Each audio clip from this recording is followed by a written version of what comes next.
And we are live, and we're back to do the review of the group stages of this season's UEFA Champions League.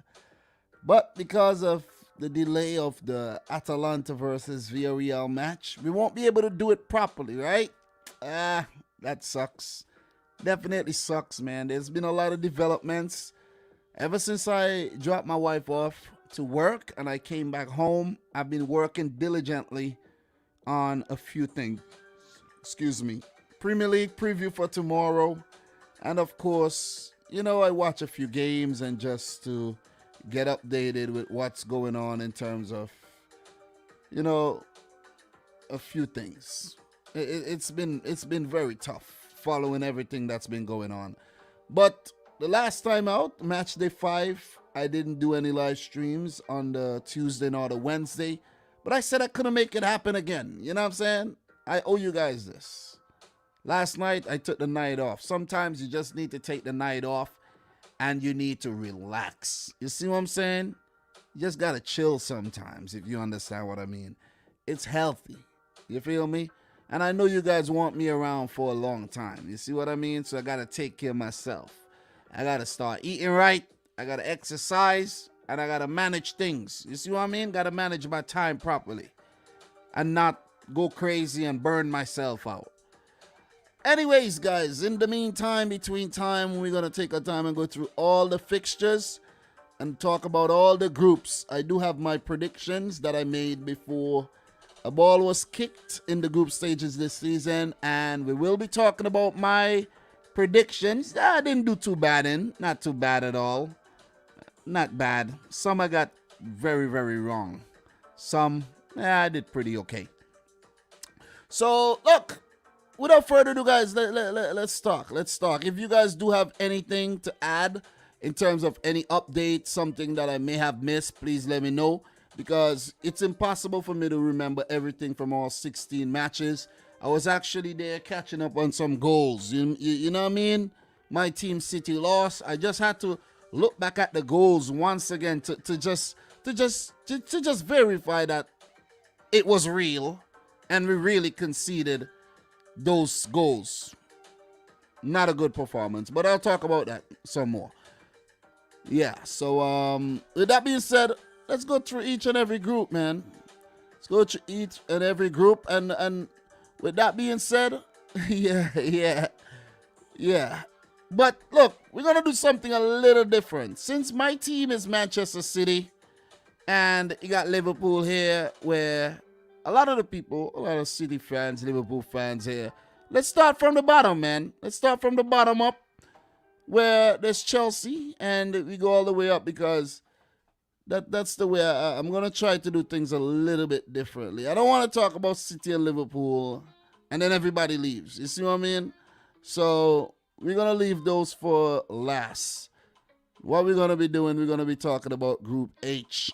Makes sense, right? Makes sense? And guys, let me know if you actually like how I have things set up here where it's interactive enough for you to actually see the groups big and bold and not just seeing me all the time, you know what I mean? Yeah. Plus, guys, just for a disclaimer, I do have my little boy here, Liam, sleeping in my lap. You can't really see him the way I have things set up. But, yeah, man. Big up to the boy, Liam Rich, in the house, fast asleep from his escapades of today. And, yeah. So, big up to the boy, Josh Byrne, in the house. Big up to Thriller. Everybody in here, man. Who else we got? Jordan Hyman, Sharon Mac, Mustafa, Online School in the house, Palomo, Jordan Hyman. Did I shout you out? I can't remember if I did that. But, yeah, big up to everybody, man. David Ellis, Mark Mullins. Wow, a lot of names there. Dominic, some Barcelona Champions League. Not to see in the league world. Okay, I don't know what you're saying there, bro. But, yeah, you need to reformat that and come again. So, big up to everybody in the stream. Make sure you smash the thumbs up button for the live. And we're going to do this. We already got 20 likes. Great. Let's see if we could hit 100 likes today. Okay. So, big up to A Bob, who says, Liam the legend, man. Ooh. Josh Byrne, I had my tooth taken out. Feel like crap. Sorry to hear, bro. Sorry to hear. Sorry to hear. So, look, let's talk. Let us talk. Group H. Let us start with Group H. We're starting from the bottom like Drake, right? Look, I didn't expect Chelsea to bottle it on the last day. And I couldn't believe it. But I think it's an error made by Thomas Tuchel. What was my prediction for this group? I was on point to get this group exactly correct. This would have been, I think, the only group I predicted correctly, where I predicted Chelsea to top, Juventus to come in second, Zenit third, and Malmö fourth. But the boy TT done gone and F things up on the final match day. Let's look back at what happened in this group, right? Start all the way from match day 1, Malmö 0, Juventus 3, Chelsea 1, Zenit 0, Zenit 4, Malmö 0, Juventus 1, Chelsea 0, Chelsea 4, Malmö 0, Zenit 0, Juventus 1, Chelsea 1, Malmö 0. You had Juventus beating Zenit 4-2, Malmö and Zenit join, Chelsea completely smashing Juventus. And when that happened, I was like, okay, Chelsea's definitely going to top the group now. But then we had Juventus 1, Malmö 0, Zenit 3, Chelsea 3. So those are the games that we're going to talk about today. And when I'm done talking about the matches, I'll give my thoughts on the overall group and how, it turned out. So Juventus 1, Malmö 0. I did not watch the full highlights for this, guys, but I did see the Mose Ken goal. It was a really good outside of the left foot crossing by Dejan Kulusevski. And Mose Ken did the rest, celebrated with a nice little shuffle in front of the crowd in Turin. So Juventus dominated. I expected them to win this game against the Swedish club Malmö, who definitely struggled in the group stages there. Picked up only 1 point, a draw against Zenit St. Petersburg. Juventus 16 shots, 7 on target. And he had Malmö with 6-2 on target. We all know that Juventus are going through this whole investigation right now, where there's talks that they could be relegated again if foul play is found. But we're not going to get too deep into that. Could be another scandal here. A lot of other clubs are being investigated as well. I think Man City on the list too, and amongst some other clubs. But we're not going to get too deep into that rabbit hole, okay? But let's see what Juventus does. Topping the group. Not doing so well in the Serie A. But look, we should know that the Champions League is a whole nother beast. And you could be doing terribly in the league and you could be doing well in the Champions League. So, well done, Juventus. They go on to top the group with 15 points, 1 loss, 5 wins, and no draws. Well played to the old lady. Look, Chelsea, Zenit. I thought that Chelsea were actually going to go to Russia and do the business. That's what I thought. I started watching this game, and I caught the game about 3 minutes in, and I was like, whoa, Chelsea scored already. Timo Werner putting in from a corner, and I was like, okay, they're on course to do the business. No worries here. And I was actually at work. Didn't get the service when in the region where I was at work. I couldn't get the service for some reason. I have problems watching the game at work these days, right? Certain parts. I work at the JFK International Airport, right? So, bam, boom. I got the footage again when it's just after halftime. I check the score. I see Zenit are up. I'm like, what? 2-1 up at that. I'm like, I can't believe this. Say damn. But anyways, Timo Werner set up by Andreas Christensen for the first goal. And then Claudinho with a header set up by Douglas Santos in the 38th minute. And before that, Zenit were actually buzzing and threatening to score, where Kepa had to pull off a big save. and then Sada Azmoun went around the goalkeeper there and put it in the back of the net, set up by Malcolm. Kepa was a busy man. Chelsea should have actually lost this game. The amount of big saves that Kepa had to make in this match, Chelsea should have actually lost the game. You take a look at the stats here, guys, and you see exactly what I'm talking about. Zenit with 18 attempts at goal. 18, you know. 18. You feel me? 18. Look, Thomas Tuchel made a big boo-boo here. I think it's a miscalculation. If you check all across the grounds, right? Chelsea, they rotated. Man United rotated big time, and I'll get to them. Pep Guardiola rotated big time. You see what I'm saying? Everybody rotated. Everybody. Liverpool rotated. City rotated. United rotated. Chelsea rotated. But United were already through. You see what I'm saying? United were already through. I think they were already top in their group. They were already top in their group, right? So they could afford to do that. They really could afford to do that. City already top in their group. They could afford to lose. You see what I'm saying? Like, we did lose. But it's fine. It ain't that fine, but it's fine. And Liverpool rotated.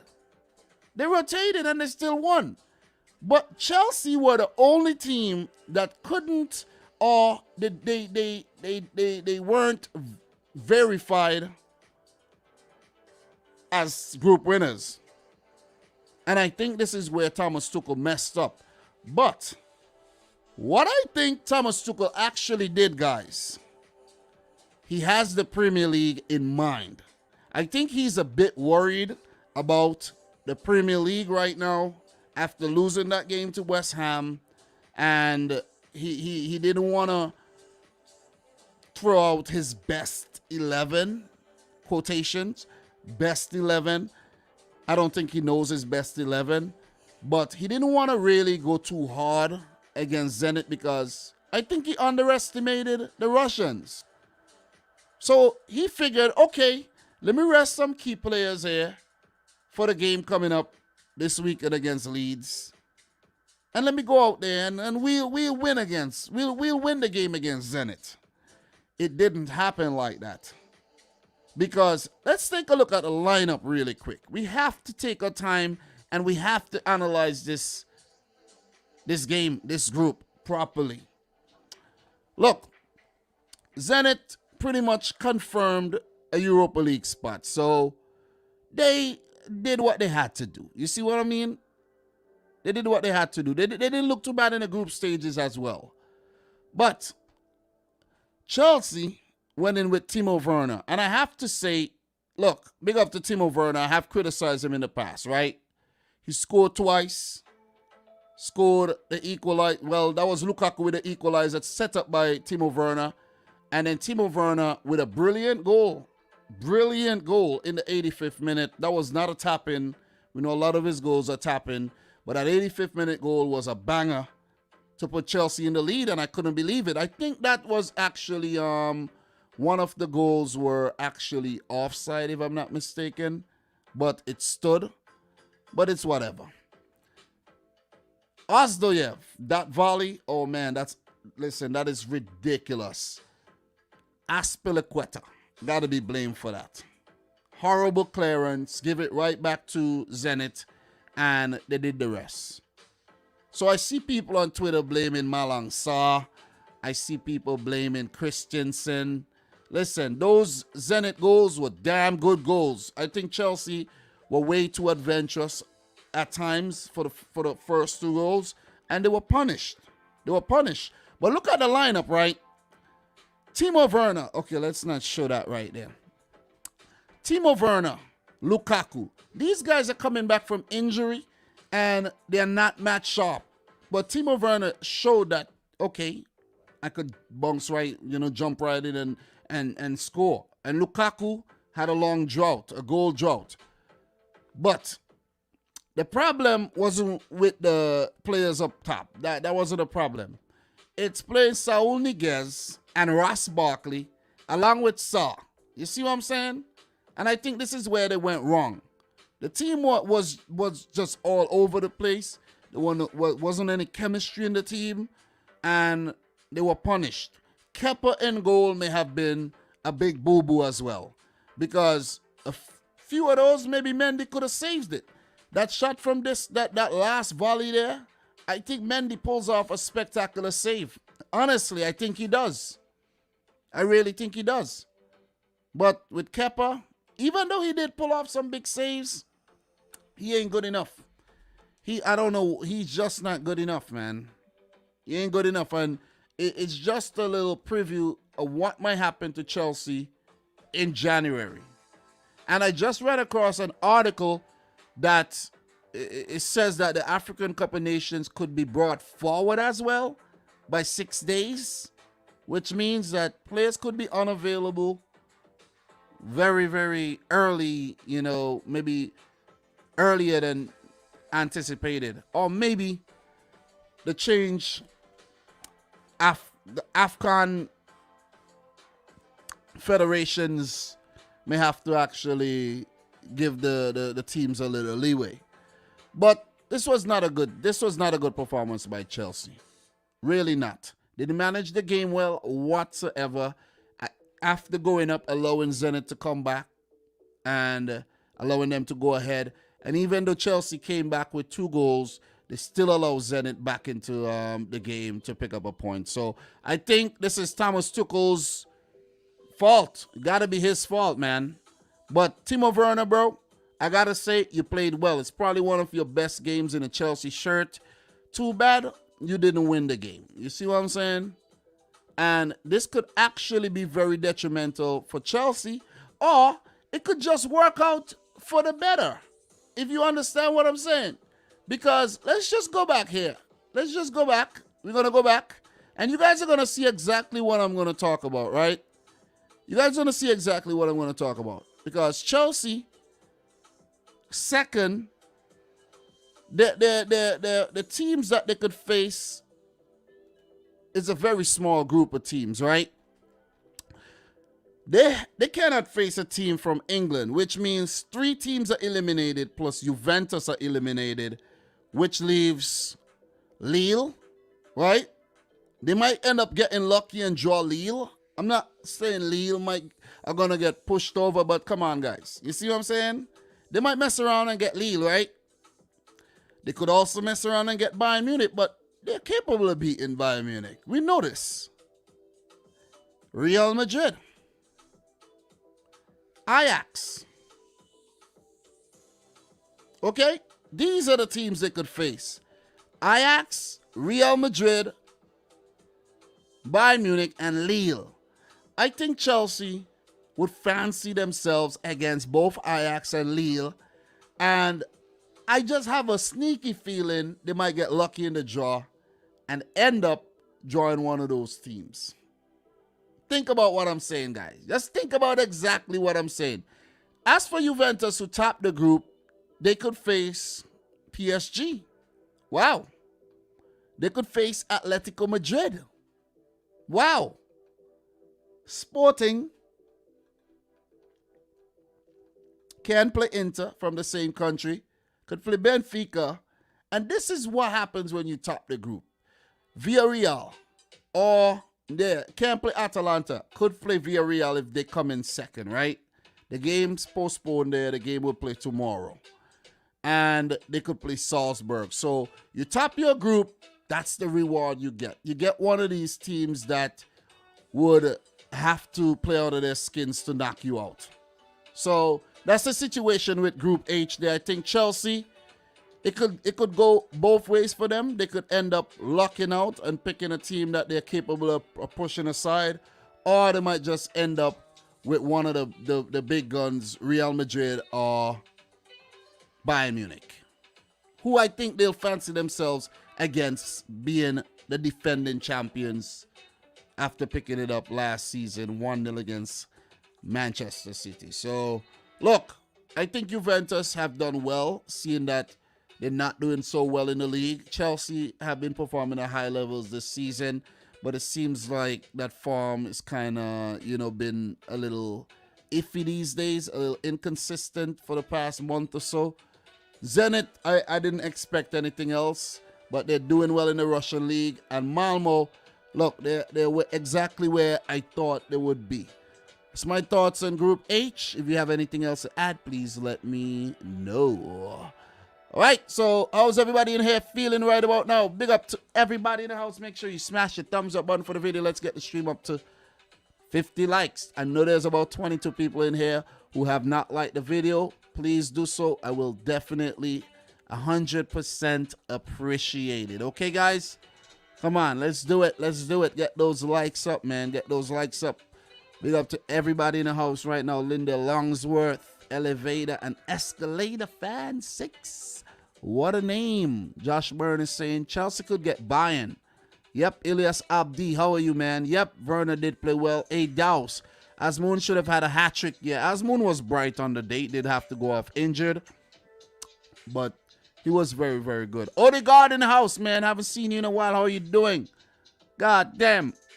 Mobility Troop. How are you? How's everybody in here, man? Mustafa Albatran, how are you doing? So, yeah, man. Yeah, you guys are doing pretty good by smashing the like button there. Phil Jones, King Turf, everybody in the house, man. Appreciate y'all coming through. Guys, we're going to keep it moving. I think I stayed a little too long on that one, but it's all good. So, Zenit into the Europa League. Chelsea unseeded. Juventus seeded in Part 1. So, we're going to move on and we're going to talk about Group G, the group of life. A group that not many people really care about, if you ask me, but the fans of those teams would actually be happy. Lille and Salzburg. But I don't have a lot of Lille and Salzburg fans watching the videos, but maybe that'll change after what Salzburg have done, being the first Austrian team to make it to the knockout stages of the Champions League. And Lille, there might be something around Lille too. I'm not 100% sure, but we're going to find out. We're going to talk about Group G, the group of life. I predicted Sevilla to... This is how unpredictable this group was, right? I predicted Sevilla to top the group, Wolfsburg to come in second, and both those teams got knocked out, with Sevilla getting the Europa League spot. Salzburg I predicted to come in third, and Lille to place last. I totally failed at this group. Totally. But I'm not ashamed. I'm fine. It's the group of life. Anything could freaking happen. On the final match, they matched day 6, guys. Any one of these teams could have been eliminated, which was crazy in itself. But it's Sevilla and Wolfsburg, pardon me, eliminated from the Champions League, with Sevilla going into the Europa League, round of 16 playoffs, and Lille topping the group as one of the seeded teams, which means they'll avoid most of the heavy hitters. Maybe not Chelsea and, PSG. Well, they can't play PSG, pardon me, but an Inter Milan. So, Salzburg, look, I think they'll fancy their chances, man, as underdogs this season. So, let's just recap the group really quick, and then we'll talk about the games that were played on match day 6. Sevilla won. Salzburg won. There was a lot of draws in this group too. Lille 0, Wolfsburg 0. Wolfsburg 1, Sevilla 1, Salzburg 2, Lille 1, Salzburg 3, Wolfsburg 1, Lille and Sevilla a stalemate 0-0. Wolfsburg 2, Salzburg 1. Everyone was beating everybody in this. It was just a mess in this group. Lille 2, Sevilla 1, Lille 1, Salzburg 0, Sevilla 2, Wolfsburg 0. And on the final match, the Salzburg beat Sevilla a goal to 0. And then Lille beat Wolfsburg 3-1. I've been very impressed with this Lille team in the Champions League. Maybe they haven't been doing so well in the league, but they've been climbing the table as of late. They didn't start well, but they're climbing up slowly but surely. So let's just run through these fixtures. I'll give you the updates, the scores, and then we keep it moving though. So, Wolfsburg 1, Lille 3. Burak Yilmaz in the 11th minute. That was Jonathan Ikone setting up Burak Yilmaz for a brilliant finish. I have to say, look, this Lille team got some exciting players, and I think Ikone has already been linked with a move to, I think it's Inter Milan, if I'm not mistaken, or one of them one of them Milan teams. Can't quite put my my money on it right now. I can't remember the exact team, but that's what's up right now. And Jonathan David, man, oh my God, Jonathan David in the 72nd minute. And he was set up by the former Man United youngster Angel Gomez. Brilliant finish by David. Look, I said this before. Jonathan David is gone next summer. I'm telling you. I'm kind of like skeptical to call where he could actually end up. But because for some reason, he's really good for Lille. He's been scoring a lot of goals for Lille. For Canada, he's been good as well. But it's been kind of, I have doubts. I have doubts when he's in a Canadian shirt for some reason. He plays well, but he's like rotated for the Canadian national team. But for Lille and his prior club, I think he was at one of those Belgian clubs. I think that was Ghent. He did well. He did well. Came over there for big money, and we could see another trend where Lille sells their big player yet again after doing so with Osimhen, Nicola Pepe, and several more. So they're the team that's been producing the big players coming out of France lately. So props to them, man. Big props to Lille. Look, Angel Gomez did score the third goal. And the way he celebrated, man, it meant a whole lot to him. You got to give it to the youngster, man. I remember talking about him back in 2017, if I'm not mistaken, while he was at Manchester United. I made a whole little video on him. And it's crazy that he left United for opportunities, and he's doing well. I think this cameo off the bench meant a whole lot to him. He was also set up by Jonathan Ikone. So Ikone, I think, pretty much a man of the match performance. And Wolfsburg did bag one late through Renata Steffen. That was a brilliant goal set up by Maximilian Arnold. And it's fair to say that Wolfsburg got Jonathan here. Ikone and David. There's another Jonathan who's around the squad, but he wasn't featuring and that's Jonathan Bamba. I haven't seen him for a while. I don't know if he's injured, but Jonathan Bamba was another player from Lille that has been doing very well over the last couple seasons. So it's going to be interesting to see who they get in the next round. And who could they possibly get, you may ask? They could get Atlético Madrid, Sporting, Inter, Benfica, Villarreal, or Atalanta, and they could get Chelsea. So they could luck out with a kind draw. I think it's crazy. It'll be crazy if, let's say, we have Lille versus a Sporting. We know one of those teams will make it to the quarters, right? I like to see something like that. I like to see something, maybe a Benfica as well. I like to see something like that where one of those teams draw each other and we get a nice pathway there to the quarterfinals and see an underdog go deep into the competition. We don't want it to be boring. So we're going to keep it moving, definitely. We're going to keep it moving. And let's talk about the other game in this group. Let's talk. Salzburg 1. Sevilla 0. Okafor in the 50th minute. This guy has been shining lately, and he did so as well for Switzerland against Italy. Noah Okafor, and he's a very, very bright prospect that burst on the scene this year. And the Red Bull setup, Salzburg just keep producing these very, very talented players year after year after year. And you have Karim Adeyemi, who comes to mind as well. So, look, there was a red card in this match as well, where Joan Jordan was sent off, and he pulled back. That was Adeyemi, I think. Goal scoring opportunity, pull him down.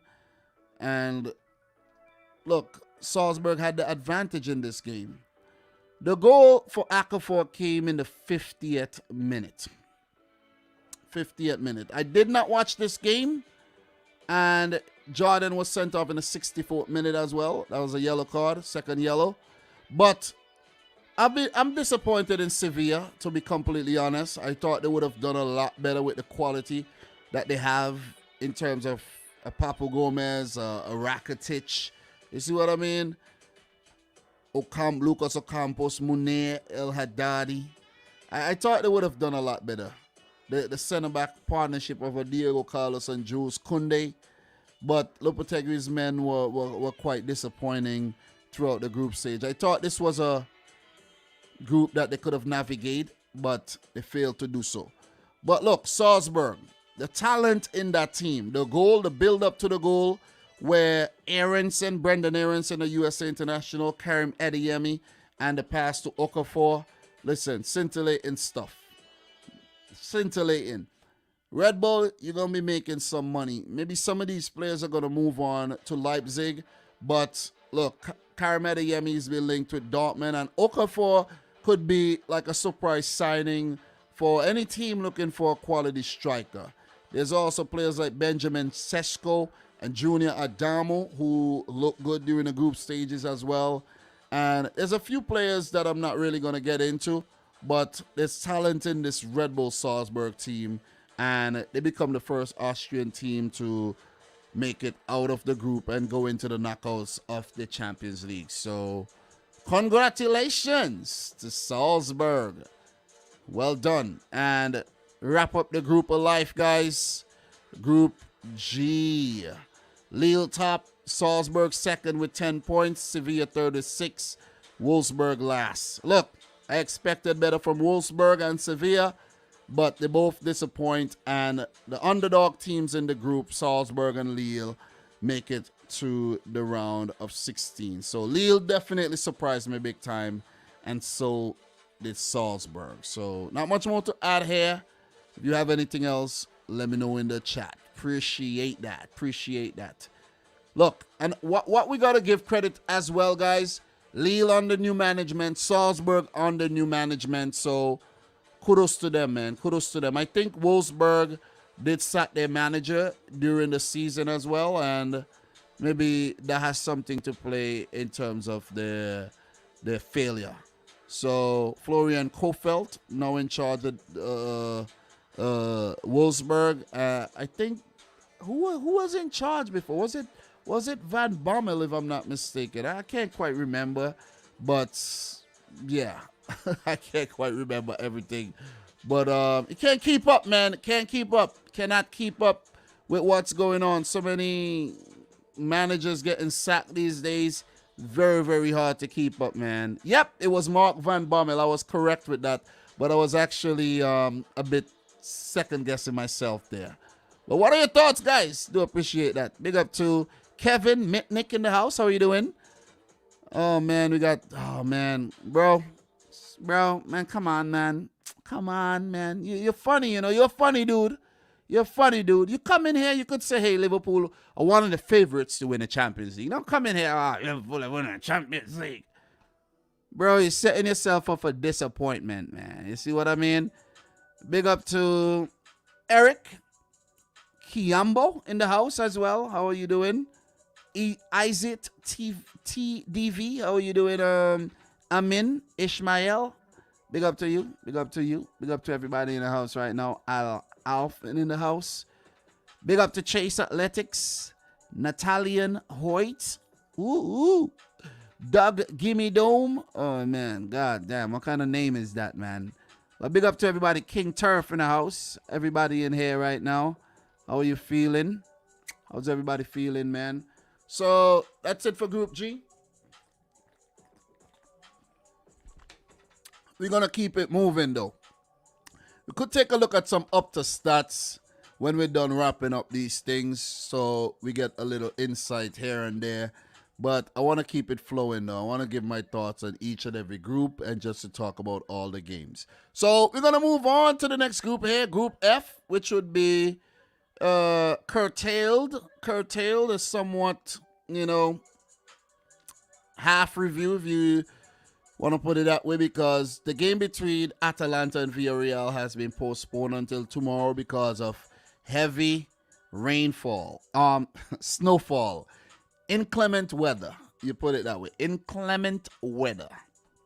But Manchester United and Young Boys did play to a 1-1 draw, which means that Man United have failed to beat Young Boys of Bern this season in the Champions League after losing to them on opening day and joined to them on the last match day. So United will go on to top the group still with 11 points. Villarreal and Atalanta will play each other, which means that a draw on the road would do well for Atalanta. Villarreal, a draw won't do well for Atalanta. They have to win the game. Young Boys have been eliminated, but whoever comes in third in Group F, of course, goes into the Europa League. And I do think it's going to be Villarreal because Unai Emery won the Europa League on multiple occasions, won it last season, and he's just actually praying that it happens again. He just loves the Europa League. So whoever's going to play Villarreal in the round of 16 playoffs there, you didn't get lucky at all. You're losing. Just want to put it out there. Just to recap the group, Young Boys 2, Man United 1, shocking upset. Villarreal 2, Atalanta 2, Atalanta 1, Young Boys 0, Man United 2, Villarreal 1, Young Boys 1, Villarreal 4, Man United 3, Atalanta 2. Look, just before we move on, United not convincing at all during the group stages, still go on to top the group. I really don't know how they did it. Gotta thank Cristiano Ronaldo and gotta thank luck, because I'm telling you, It was not a good showing. 2-0 against 2-2 against Atalanta, and then the 2-0 against Villarreal. That was not even that convincing in its own. Villarreal, I think, were just poor and not taking their chances during those games. So Young Boys 3, Atalanta 3. Got to give it to Young Boys there as well. And they have put out some good performance this season. If Atalanta had won that game, they would have been in a much better position, much stronger position in the group. United won today. Young Boys won. The other game, as I mentioned, we'll talk about that another time. That's postponed. But look, the lineup here. Ralf Rangnick. I have to say, even though I'm a Man City fan, I got to give big props to Ralf Rangnick here. Ralph, bro, you are a sensible person. I already realized that Ralf Rangnick is a very sensible person. Because with you already topping the group, right? Look at what he did. Dean Henderson in goal. And he even subbed off Henderson and brought on Tom Heaton, who made his first ever Man United appearance. And he signed for the club before but left. I think 20 years ago he first signed for the club. And this is the first time he ever appeared for United in any game. Right? Officially made his Man United debut. Classy stuff by Ralf Rangnick. Classy. He could have just let Dean Henderson, who's not been playing a lot of matches these days, he could have just let him keep the whole game. But he didn't do that, though. He really didn't do that. And I think that Ralf Rangnick is trying to get everybody in the team and even the players on the fringe, on the outskirts as well, get them in high spirits, just to let them know that, hey, you're appreciated. I want you involved. The opposite of what Ole Gunnar Solskjaer did, where he ostracized players from the team. And if you take a look at the 11, Donny van de Beek, Juan Mata, these guys didn't matter under Ole Gunnar Solskjaer. Diallo, young Ivorian Diallo, who is an exciting prospect, not given any opportunities under Ole Gunnar Solskjaer. Ilanga, the young Swede as well, not given opportunities. Lingard, not given opportunities. You see what I mean? The inclusion of Wan-Bissaka and Shaw was only because Dalot and Telles have been featuring in the league. And I think Ralph Rangnick might just go with Dalot and Telles because just to give a something different, and it might actually work. It might actually work because Dalot has proven to be creative, a little bit more creative than Wan-Bissaka and more of a goal threat. And Telles got a little magic in him in a set-piece situation. And no, Luke Shaw is a good player as well. But Telles, I think, he just offers a bit more than what Luke Shaw offers. And Luke Shaw have not really been that fit this season as well. Dealing with some, concussion issues. Look, he was also taken off. And I think he's injury doubt for the next game as well. But Van der Beek, Mata. You see what I'm saying? That goal by Greenwood. Brilliant goal, man. Brilliant goal. That was actually a spectacular volley. Got to give it to Mason Greenwood for that goal. Got to give it to him. Luke Shaw with the assist. Brilliant cross. But then Fabian Rieder with the 42nd minute goal as well to undo what United had done so far in the match. Great fight back by young boys. And the second half was a bit disjointed where players were actually given debuts, or given opportunities. Shola, Shortire, we've seen him before. Zidane Iqbal, never heard of him. Charlie Savage, I think it's Robbie Savage's son. Teden Mengi was given an opportunity as well. And I did mention Tom Heaton. The entire bench was reserves, which means that Ralph Rangnick, he has the league in mind. He's resting players. He want to catch up to the top four. He want to have players fresh for the weekend game. Well, I think United should be okay. They do have Norwich. They should be okay, but you can't take anything for granted. And remember, the squad has also been suffering some injury setbacks with guys like Varane and Cavani, who's back in training.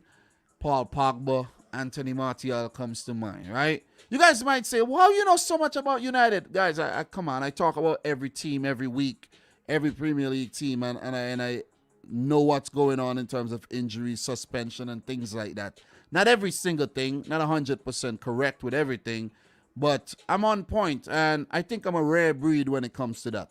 But look, Ralph Rangnick, he's already taken the club in the right direction, in my opinion, and they might just have to end up in keeping him as a manager. But there's been rumors that they want to get Erik ten Hag from Ajax. I would also love Ten Hag at City after Pep leaves too, you know what I mean? Just keep the whole ball-headed thing going. You know what I mean? But yeah.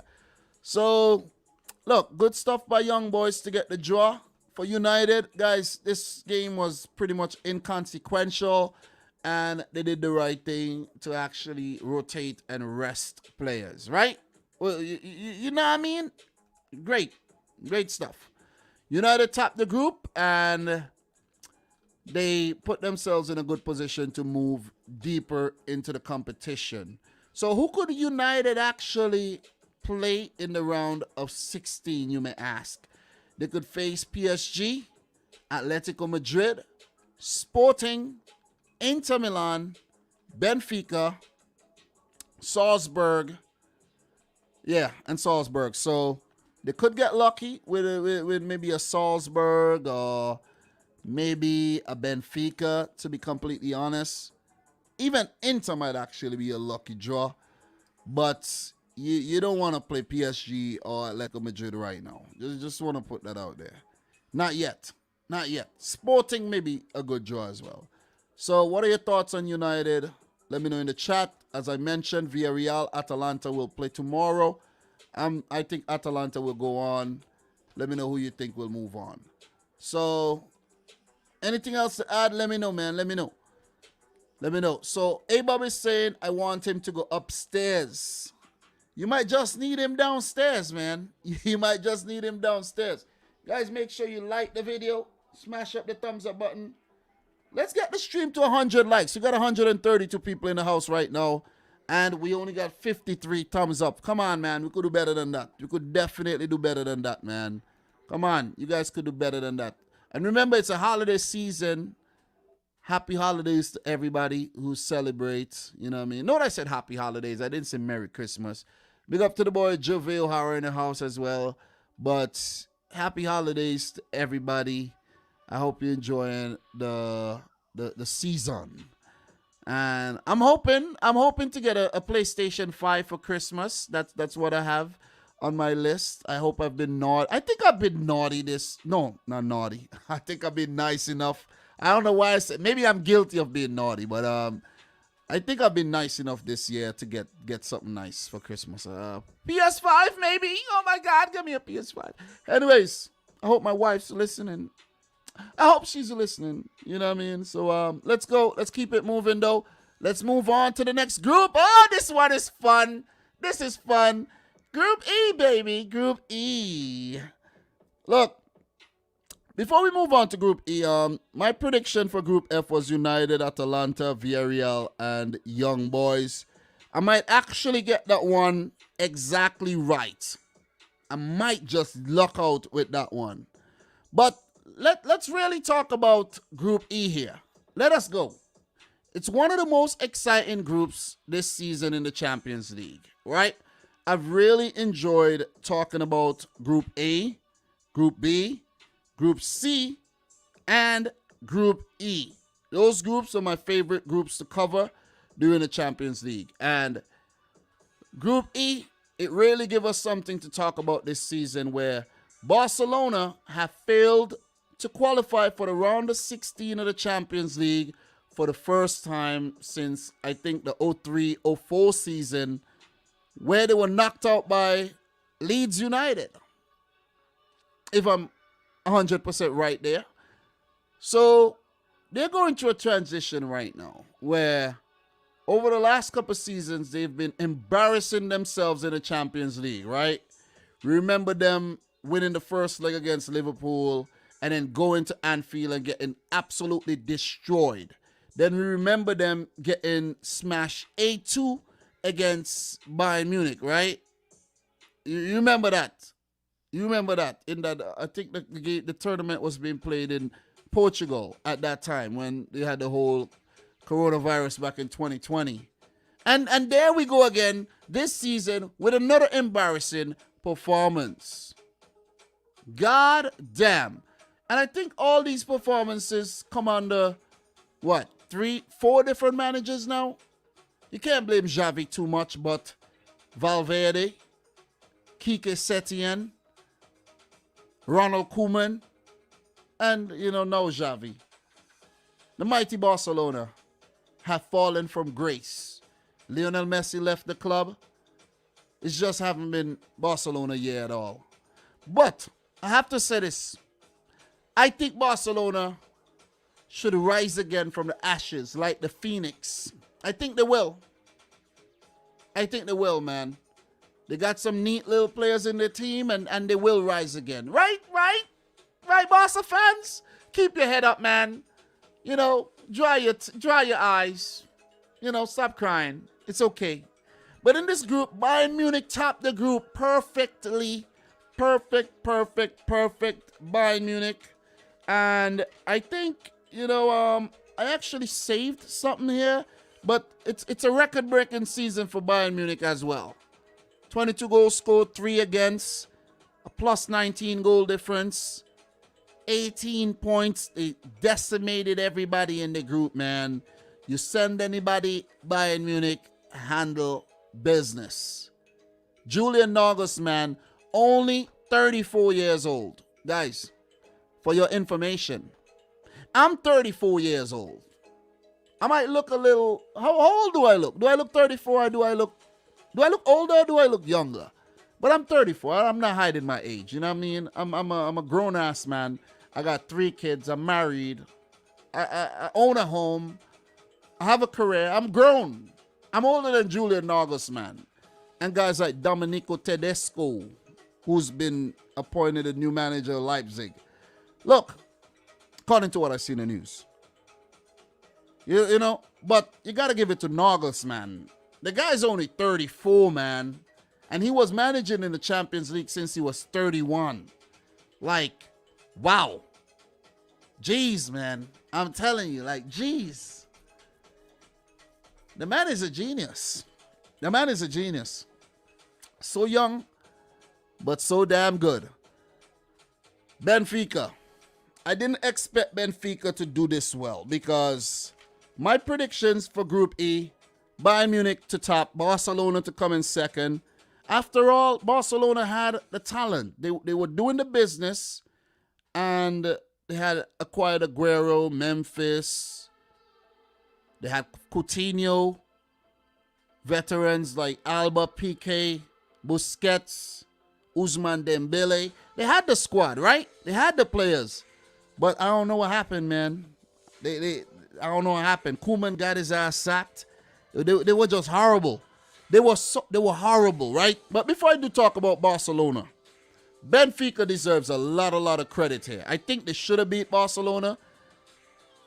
Look, Seferovic, bro, that's a game to remember forget and remember for you. But Benfica under Jorge Jesus right now, they did good. But the Benfica fans don't want Jorge Jesus, Jorge Jesus, however you want to say his name. They don't want him in charge. But he did good. He did really good, man. 2 victories in the group. 1 against Barcelona, 1 against Kyiv. And look, they come in second. They go into the round of 16. That's a great achievement for a club like Benfica. A selling club like Benfica. And you know what I was thinking today? My team, Man City, is looking for a striker. We got to look at Benfica. We've lucked out with the Benfica players, though.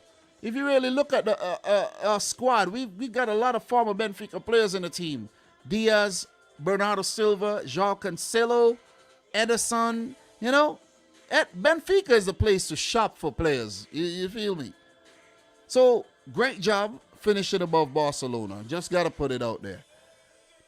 Barcelona, I have to say, have been the most disappointing team in the Champions League this season. Forget about AC Milan. You see what I'm saying? Forget about Porto. Listen, Barcelona, most disappointing team. Like, how are you going to score only 2 goals this season? That is what I'm trying to wrap my head around this. How are you only going to score 2 goals, though? This is shambolic stuff by Barcelona. We know when you say the name Barcelona in the past, fear is in the air. Messi. You see what I'm saying? The Pep Guardiola Barcelona teams, they have really fallen from grace. And this is an example of when I'd like to tell you guys, oh, you talk shit about a certain team, next 10 years, that team could be winning the Champions League. You see what I'm saying? Or you talk up a team, next 10 years, that team could be relegated. So you never know, man. I never thought Barcelona would have been in this position at all, but they are. Kyiv, never expected anything from them. They missed too many chances, man. Way too many chances. Look, just to recap the group and talk about the matches that were played on match day 6. Kyiv 0, Benfica 0, Barcelona 0, Bayern Munich 3, Bayern 5, Dynamo Kyiv 0, Benfica 3, Barcelona 0. That was embarrassing. Barca 1, Kyiv 0.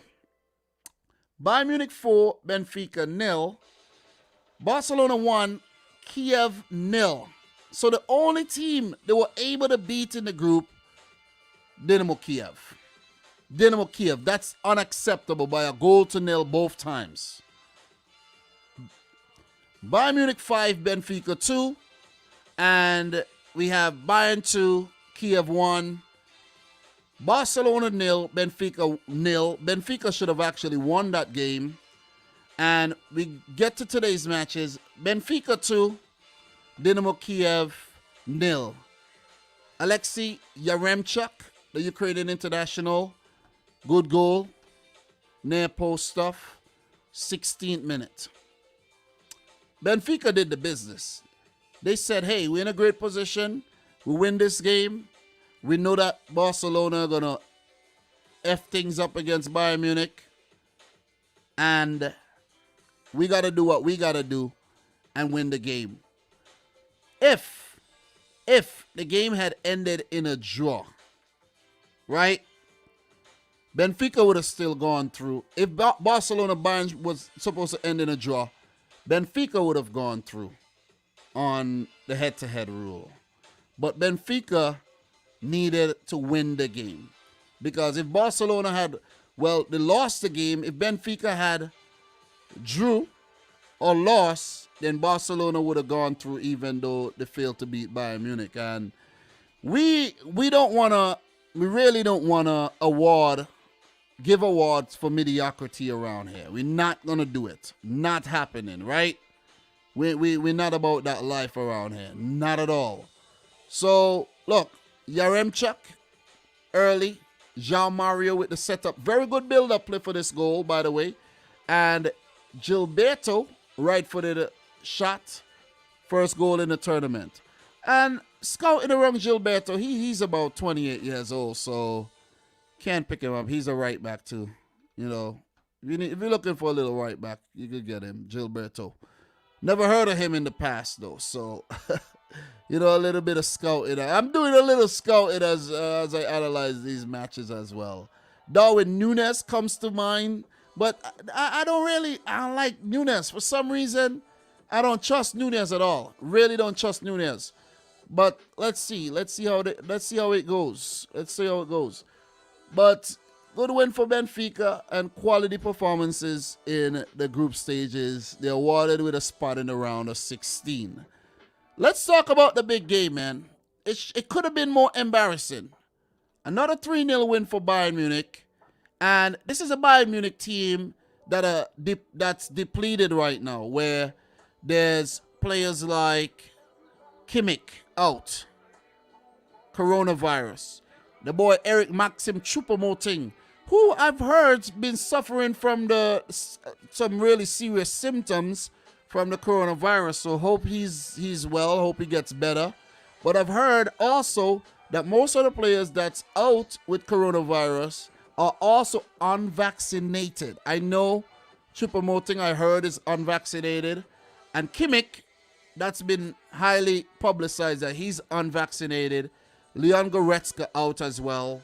And there's a few other players that's out with coronavirus. You don't see any Luka Hernandez there on the bench. Yeah, he was on the bench, so pardon me there. But he didn't start. But there's a few more players. I don't know all the players that's out. Maybe Zabitzer is out with coronavirus as well. But Bayern wasn't even at full strength. That's just the point I'm trying to make right now. Not at full strength. And you could see players like Omar Richards getting a run out. He's been getting, run out off the bench a lot in the Champions League. Bouna Sarr, Mark Roca, Tanguy Nianzou, and even a Malik Tillman, who could represent the USA in the future. So Bayern went out there, did their thing. We had goals from Muller in the 34th minute. That was actually a goal line technology awarded goal where it was cleared off the line, I think, by Ronald Arroyo, but it had already gone over the line. Very, very good build-up by Bayern Munich there. And Robert Lewandowski holding up play very well, dinking the ball to Muller. Muller putting it in the back of the net. Second goal, man. Leroy Sané, set up by Kingsley Coman, 43rd minute. God damn. Listen, Sané. This is why I keep getting mad at Sané. This is why I keep getting mad at Pep and all of them who allow Leroy Sané to leave City and go back to Germany. That was a freaking hell of a goal, man. That was a brilliant goal, I'm telling you. That was that was what you call a bullet. But I think Ter Stegen could have actually done a better job, though. Maybe a goalkeeping error. But let's give Sané some credit, man. And then Sané went on to miss a total sitter I don't know what happened there. And he missed another one with his right foot. It could have been 5. It could have been more than that. Musiala with the tap in there in the 62nd minute. Alphonso Davies credited there with the assist. Brilliant run and brilliant square. Musiala, what a talent. Bayern Munich, guys. If you check the last several Champions League competitions, they've been favorites almost every single season, where I think they've made it to the quarterfinals on most of the occasions, semifinals a lot of times, and they've made a few finals as well during the past, decade. Got to give it to Bayern Munich, man. You don't want to, listen, you do not, I repeat, you don't want to draw Bayern Munich. If you're a PSG, an Atleti, Inter, I'm just calling out some of the bigger teams that would have ambitions of going deeper. If you're a Chelsea, you don't want to draw Bayern Munich right now. I know Chelsea fans will say, yeah, we had to Bayern Munich. Come on, you know what I'm saying? Like, Bayern a piece of cake. Like, come on, we eat Bayern for as a snack. It's okay. You know what I'm saying? You don't want to play them, man. You do not want to play Bayern Munich. Just want to put it out there. You don't want to play Bayern Munich. You don't. Definitely don't. So, look. Great performance. Another solid one. A lot of the French players involved there. And Julian Nagelsmann and Bayern are just flexing their strength and depth. And they could get stronger next season as well. Scary team to face. Just want to put it out there. I know the Liverpool fans will be like, bring Bayern on anytime as well. I don't want to play Bayern Munich. But Barcelona would go into the Europa League, and that might actually be their only route into next season's Champions League, as they are struggling in La Liga as well. Are they going to get embarrassed in the Europa League? Let's wait and see what happened in the draw and see who they face. But look, quality performance once again by Bayern Munich.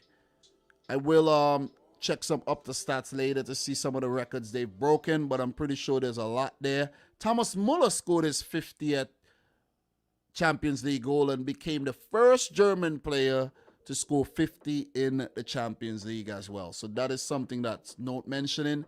Leroy Sané had a very, very good group stage as well, where that was his 5th goal of the tournament this season. So Robert Lewandowski, unlucky not to get on the score sheet. I think he's had 9 this season, and he was beaten by Sebastian Haller, if you hear me, for the top goal scorer in the group stages. And he still have the playoffs, the knockouts, I should say, to continue to add and pile on the goals and maybe win the Ballon d'Or next season, right? Because he surely, in my opinion, deserved it for 2020 and for 2021. Gotta give some respect to Lewandowski, man. He scores for fun, but unlucky not to score against Barcelona on the day, right? So dominant performance by Bayern. Barcelona, they didn't trouble to score whatsoever. I cannot recall a moment in this game where Barcelona was like, oh man, they almost scored there. I can't. If there was a moment, I just can't remember it. I just can't. Maybe there was a few close 1 or 2 times. They did have 7 shots, 2 on target. They got a lot of the ball, but they weren't convincing. They really weren't. So, well played, Bayern. Good on you to go on to top the group, as we all expected.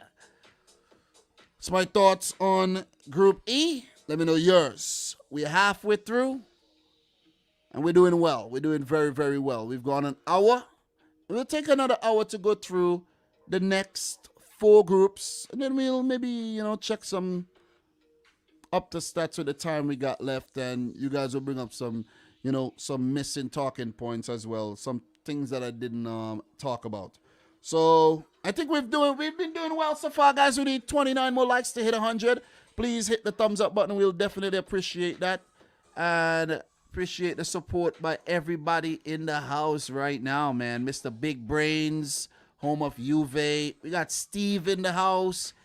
Amin Ishmael in here. We got the boy JaVale Hara, who's very rattled right now after the Chelsea performance today. King Turf in the house. Muller really hate Barcelona. Got Odegaard A. Bub. Philip Liverpool, how are you doing? Johnny Long's in here. How are you doing?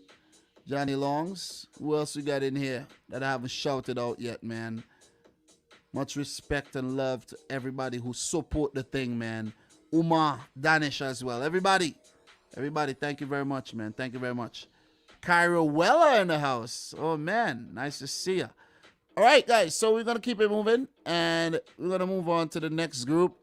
And that is Group D, where for my predictions, I predicted Real Madrid to top, Shakhtar to come in second, Inter third, and Sheriff last.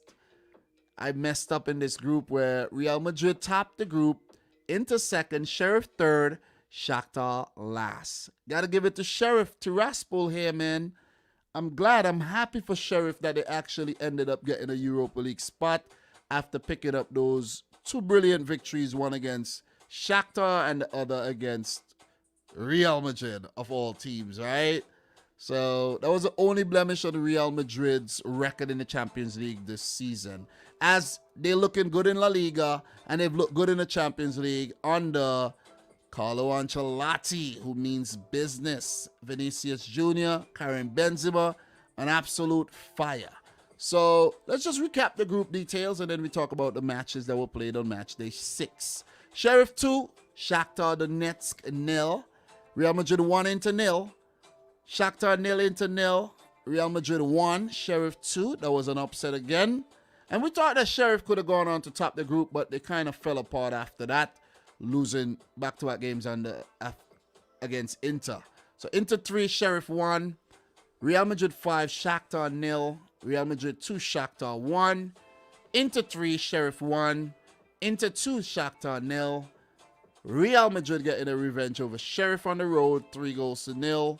And then we get to the last match day where Real Madrid beat Internazionale Milano 2-0, with Inter getting a red card there. Nicolo Barella. Oh, man. Barella, I don't know, bro. But you got to calm yourself, man. You got to calm yourself. You know what I'm saying? The boy, Eder Militao, bodied him off the ball, pushed him almost onto the advertising board. Then Nico Barella actually retaliated by punching Eder Militao in his knee or something like that. You know what I mean? You get sent off for punching a player in the knee? Come on, bro. Come on. You see what I'm saying? That was soft. You got to control your temper, man.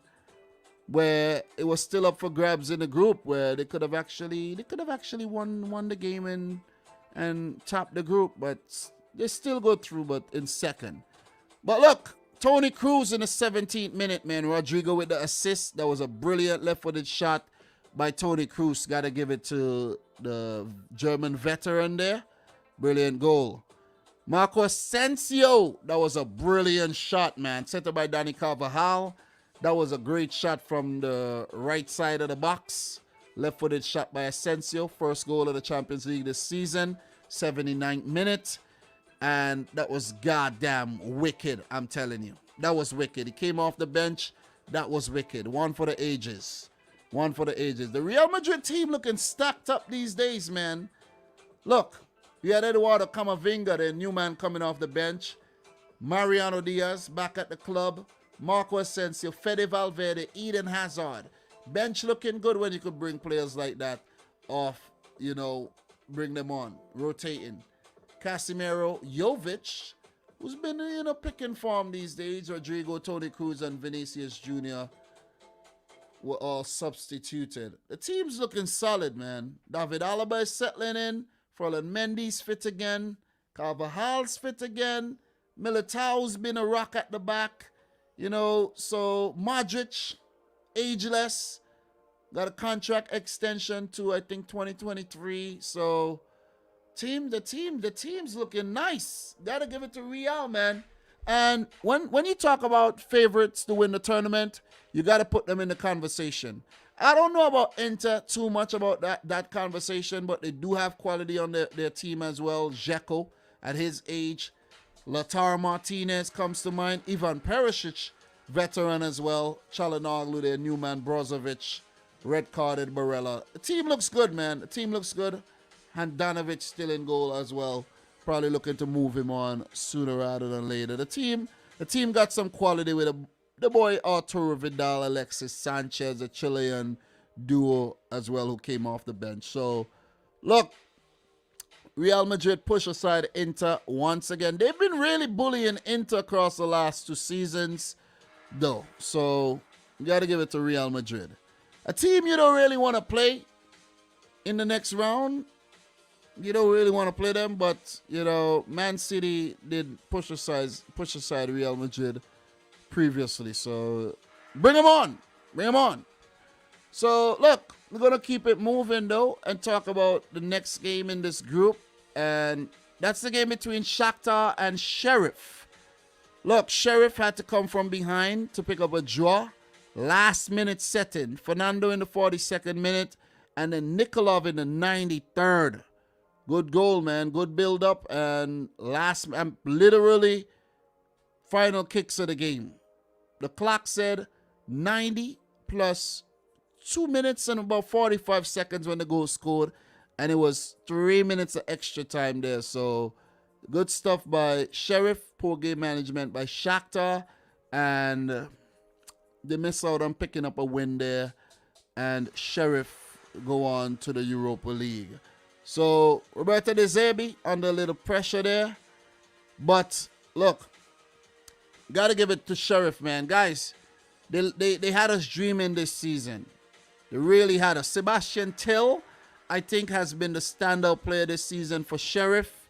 But guys like Elia comes to mind and Gamalo comes to mind as well. Just off the top. And remember one time we did take a little 20 minutes and went through the entire Sheriff team. And they're so multinational, man. They're even a player from Trinidad and Tobago in the Sheriff squad. Not many players from Moldova in the squad, though. But I'm telling you, this team is one of the most mixed up team you could ever run into, man. Sheriff Tiraspol, thank you very much for the entertainment this season. Gotta give it to you. Look, as for Shakhtar Brazil, they usually do well in the Champions League, but I've been hella disappointed with them. Very, very disappointed. So, you know, that's my thoughts for Group D. Don't want to drag it on any longer. We got big things to talk about. But look, if you top your group, Inter, they're a team you might want to actually play. They look scary, seeing that they're former Champions League winners and all. But Inter, you ain't got to worry about them. You really ain't got to worry about them. City might actually draw Inter and they knock us out, right? Might just happen. Let me knock on wood for that. Let me knock on wood. Let me pause the music. Pause the music, damn. Knock on wood. All right. Good. Good. Knock on wood. Good. All right. You're going to keep it moving. And let's talk about Group C, where I predicted Dortmund to top the group, Ajax to come in second, Beşiktaş third, and believe it or not, Sporting Club de Portugal last. And the Sporting fans have been on my ass. I ain't apologizing either. That was my prediction. I messed up. I got it wrong. So be it, man. So be it. I can't get them all right. But Sporting, great bounce back, man. Really good to bounce back. They didn't lose their last game, but from my recollection, their opening matches, they lost both of them.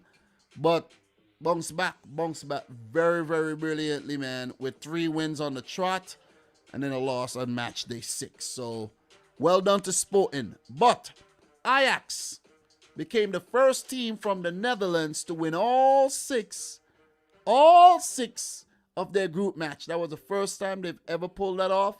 And Dusan Tadic even came out and said that this team is better than the 18-19 team. Dusan, bro, I don't know about that. I'm telling you, that team that made it to the semifinal and got knocked out by Lucas Moura, nah, that team was nice, man. Van der Beek, De Jong, De Ligt. Who remembers Lasse Schöne? Oh, my God. Yo, if you remember Lasse Schöne, put your hands up. Along with Tadic himself and a few other players, man. Look, team was nice, I'm telling you. That team was nice. And I see something that Ajax are interested in buying Steven Bergwijn from Tottenham, where Bergwijn is being used sparingly. That'll be nice as well. Remember the boy Quincy Promise when he was at Ajax as well? Nice. He's been in some trouble lately. Onana in his glory days. Nice. David Neres. Nice. Mazrui. Nice. Oh, what a team. What a team, man. And Tagliafico. Nice. The names are just coming back to me, you know what I mean? But Ajax have been a quality team. Europa League final, beaten by United, and that Champions League semi-final team that knocked out Juventus, knocked out Real Madrid that season. Who are they going to knock out this season? Are they going to go further than the round of 16? Let's wait and see, because that boy Dusan Tadic and Sebastian Haller, if you hear me, has been on absolute fire. Anthony, let me just say this right now. I want that player, Anthony. Man City, if you're listening, got to pick him up. That player is straight class. Ryan Gravenberch, Divine Wrench. They got some neat little players coming through as well. Julian Timber. God damn. Anyways, let me stop drooling over this Ajax team right now. Ajax top in the group. Sporting second. Dortmund. Disappointing Dortmund third. Can't play without Haaland, it seems. Or even with Haaland, they got smashed. And Beşiktaş, very disappointing. There's a record that Beşiktaş has the biggest disparity between the 2 Champions League seasons, where the last time they were in the Champions League, they picked up 14 points. And this season, they picked up absolutely none, with a negative 16 goal difference. But to be fair to them, they had a lot of injury problems during the group stages, though. So let's just recap Group C. Beşiktaş 1, Dortmund 2. Sporting 1, Ajax 5. Dortmund 1, Sporting 0. Ajax 2, Beşiktaş 0. Beşiktaş 1, Sporting 4. Ajax 4, Dortmund 0. Sporting 4, Beşiktaş 0. Ajax 3, Dortmund 1. Ajax 2, Beşiktaş 1. Sporting 3, Dortmund 1. And it brings us to match day 6, where Borussia Dortmund beat poor little Beşiktaş 5-0. There was even a red card in the game here for Beşiktaş. I feel bad for Beşiktaş, who made it to the Champions League by the skin of their teeth after winning the league in Turkey on goal difference over Galatasaray, if I'm not mistaken. But 5-0 to Dortmund. This is the Dortmund that we expected in the group stage. But I don't know what we got. Really don't know what we got, man. Seriously. Don't know what we got. But the boy Erling Haaland came off the bench in this game and scored a few goals. But look, Marco Rose, you actually deserve the criticism here, because you got some good players. You didn't use them well, and you go into the Europa League. Could they actually win that? Who knows? Who knows? Who knows? So in this game, Daniel Malen, who's been disappointing so far, third goal of the tournament, nevertheless, set up by the young English phenom Jude Bellingham, who was recently fined 45,000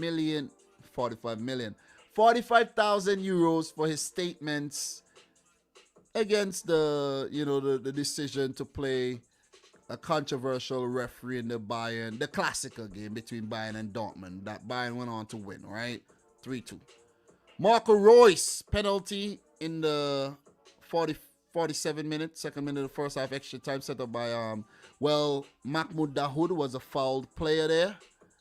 And we had Marco Reus scoring a brilliant goal in the 53rd minute. Very, very good build-up play. Give and go. Reus walking it into the back of the net. Mahmoud with the assist. Mahmoud Dahoud, Syrian-born player. Erling Haaland came off the bench and headed in 2 goals. One in the 68th and from the corner by Mahmoud Dahoud. Brilliant game he had in the 81st minute. So, wow, Erling Haaland, man. And when I saw him put in the second goal, the header, I was saying to myself, I would really like a player like Erling Haaland at my club, but the man is damn expensive, man. So expensive. Not in terms of the price tag, it's just how much he'll cost in terms of wages. So expensive. So whoever ends up getting Erling Haaland, man, well done. Well done. Would Man City actually go in for him? I hope we do. Look, I don't think we will, but it'll be nice. It'll be nice. It'll be nice. That's a very intimidating player to have up top with the team that's already there, man. Jeez, man. Anybody, man. Whoever, look, I'm going to say this in advance. Whoever ends up getting Erling Haaland, congrats in advance. Congrats.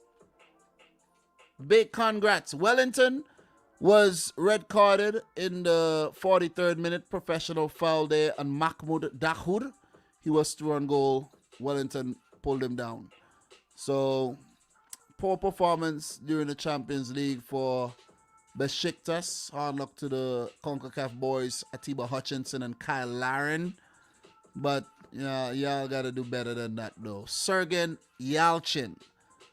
Hard luck to him. The team hampered. The team really, really hampered by injuries this season. So, look, Dortmund, poor this season in the Champions League. They go into the Europa League, but what a way to finish things off with a smashing 5-0 victory. Let's move on to one of the most exciting teams this season in the Champions League, and that's Ajax of Amsterdam. Brilliant performance once again.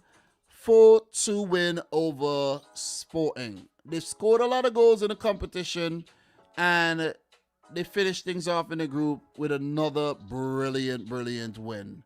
Sebastian Haller, if you hear me, in the 8th minute. You got to say it like that because the man's been spectacular.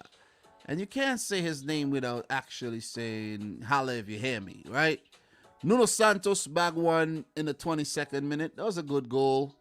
Anthony, what a goal, man. What a player, man. I'm telling you, man. Listen, man. Listen. This guy, nice. 42nd minute.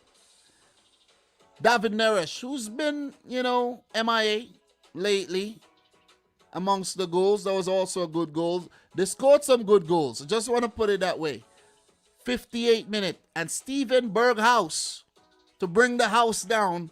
62nd minute. That was also brilliant. The Anthony Neres and Berghaus goals, pretty similar.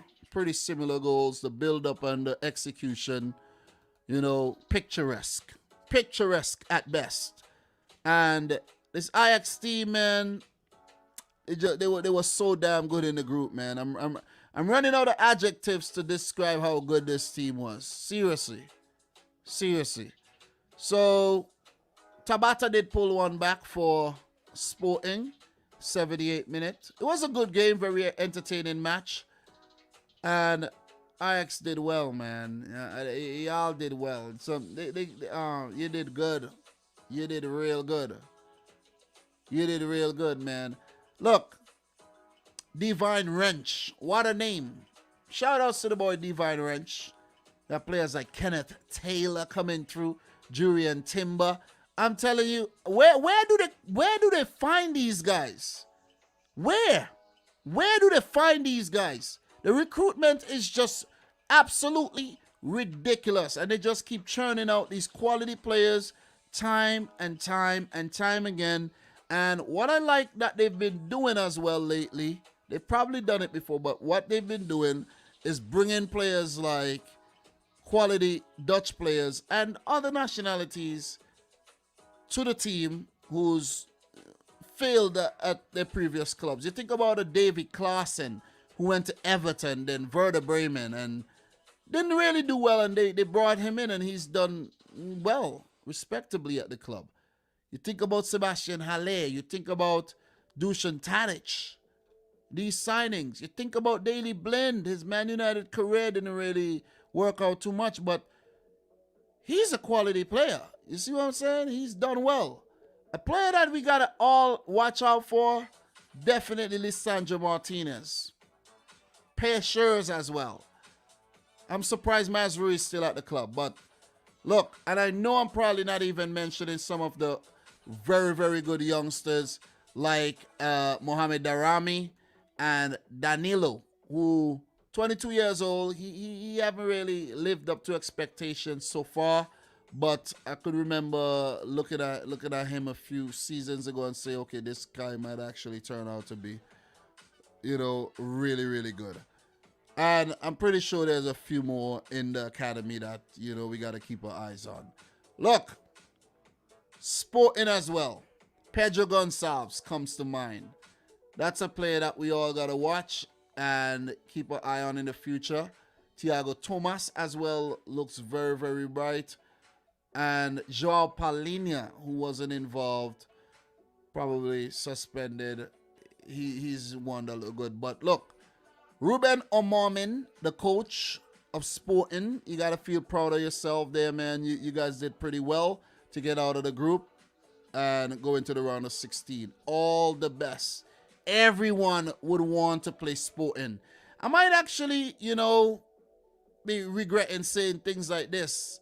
Sporting might actually upset some teams in the next round, whoever they get. But I won't mind drawing Sporting at all. Just let me say that. I won't mind at all.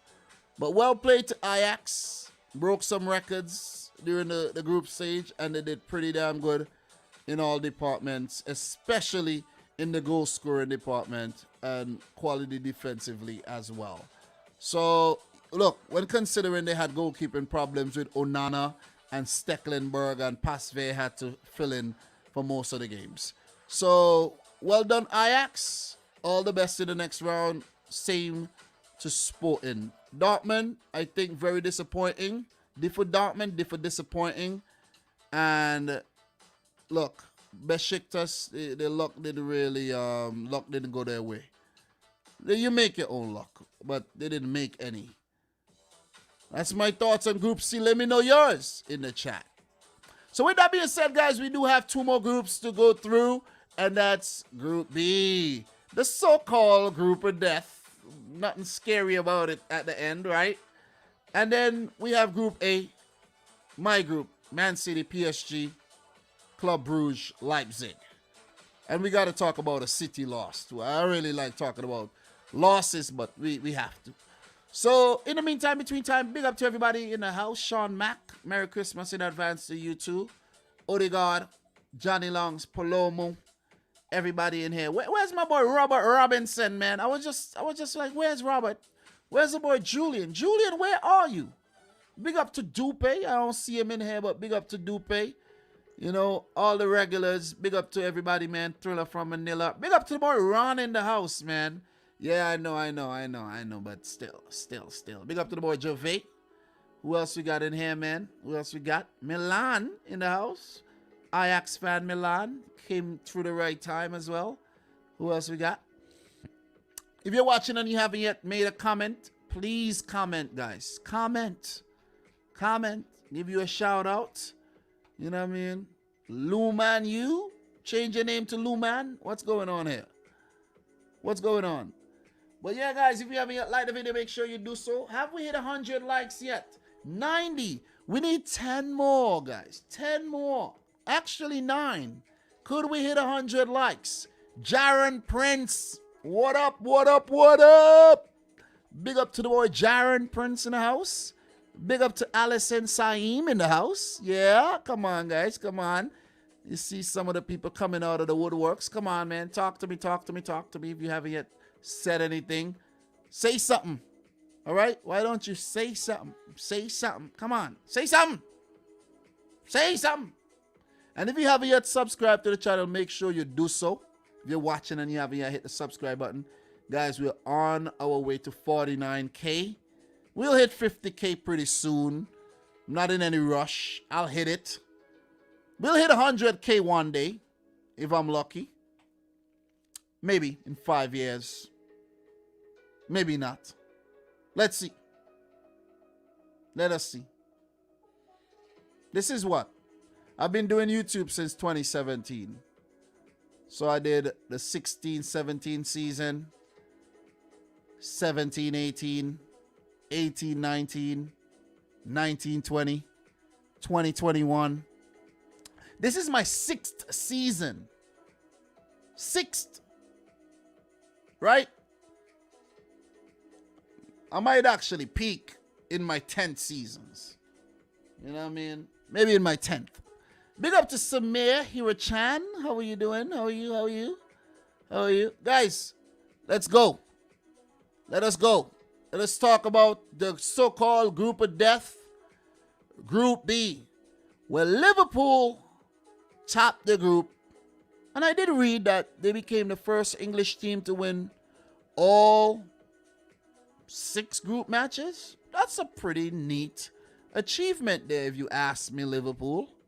It's pretty good. Pretty good. I did underestimate Liverpool, where I predicted Atlético Madrid to top the group, Liverpool second, Porto third. I did predict AC Milan to come in last. So at least I got those last 2 predictions right. Do I get any points for that one? No, no points. I didn't get them all right. No points at all.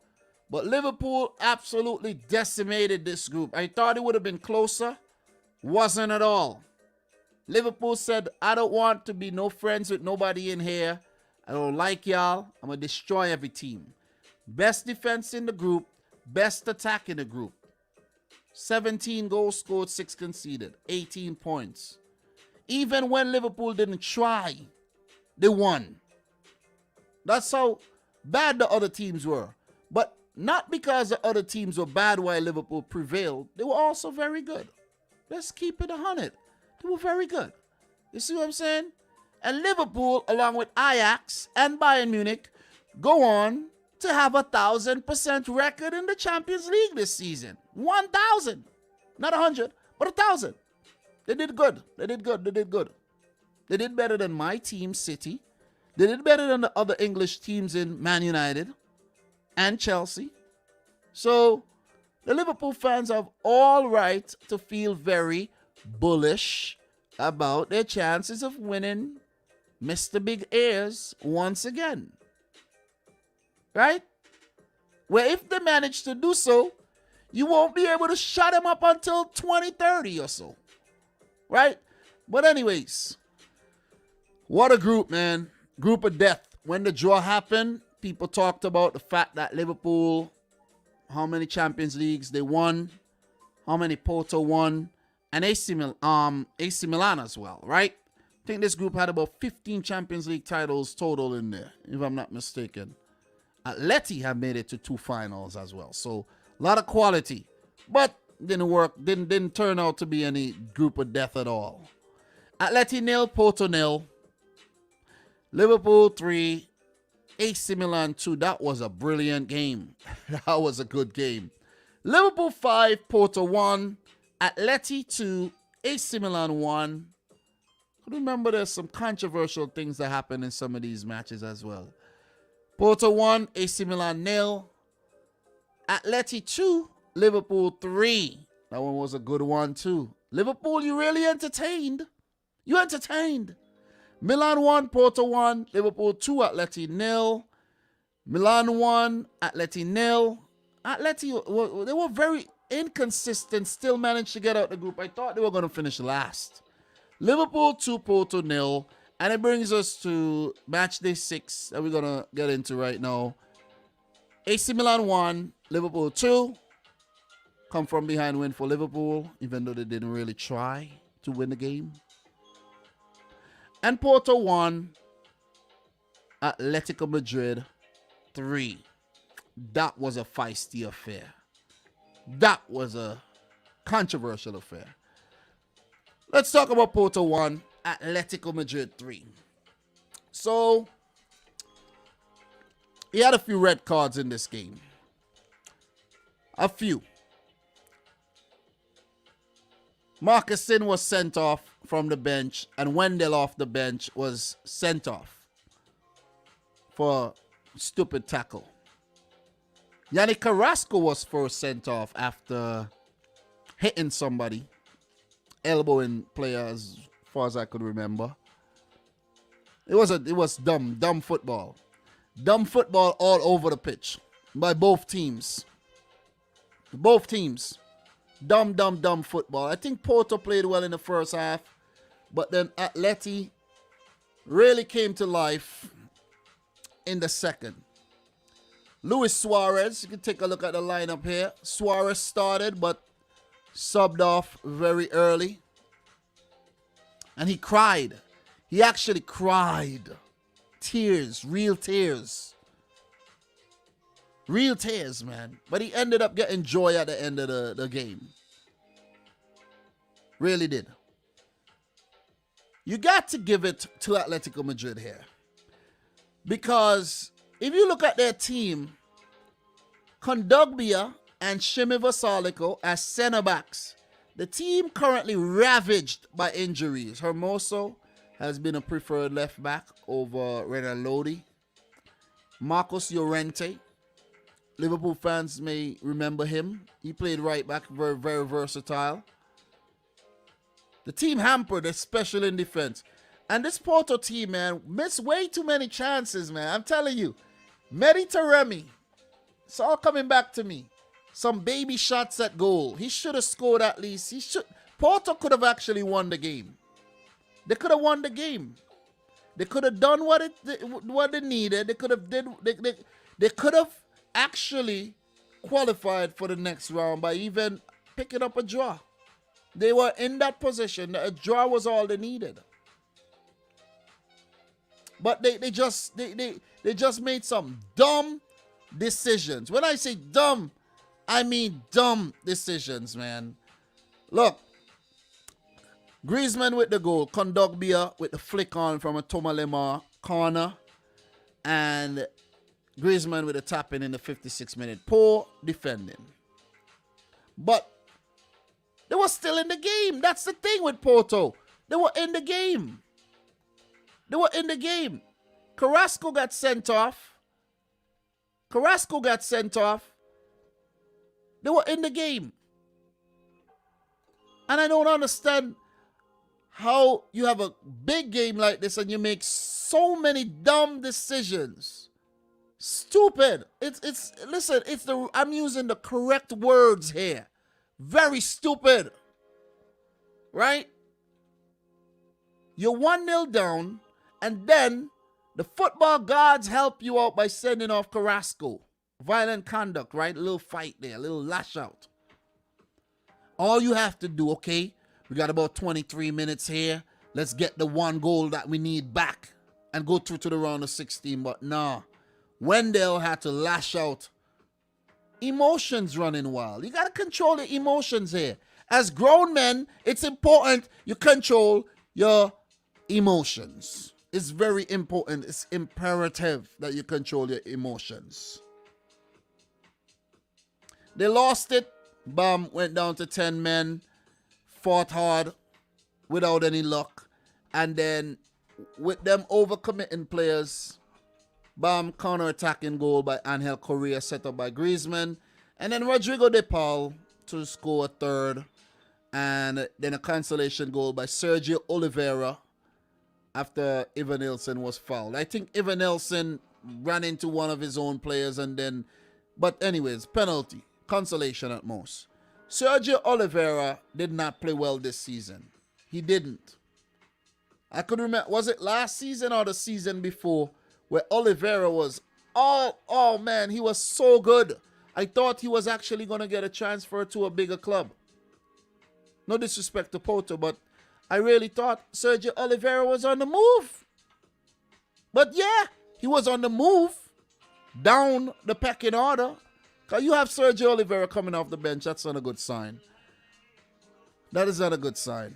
But Atleti, I have to say, I thought they were going to come last in the group, but they lucked out with the win.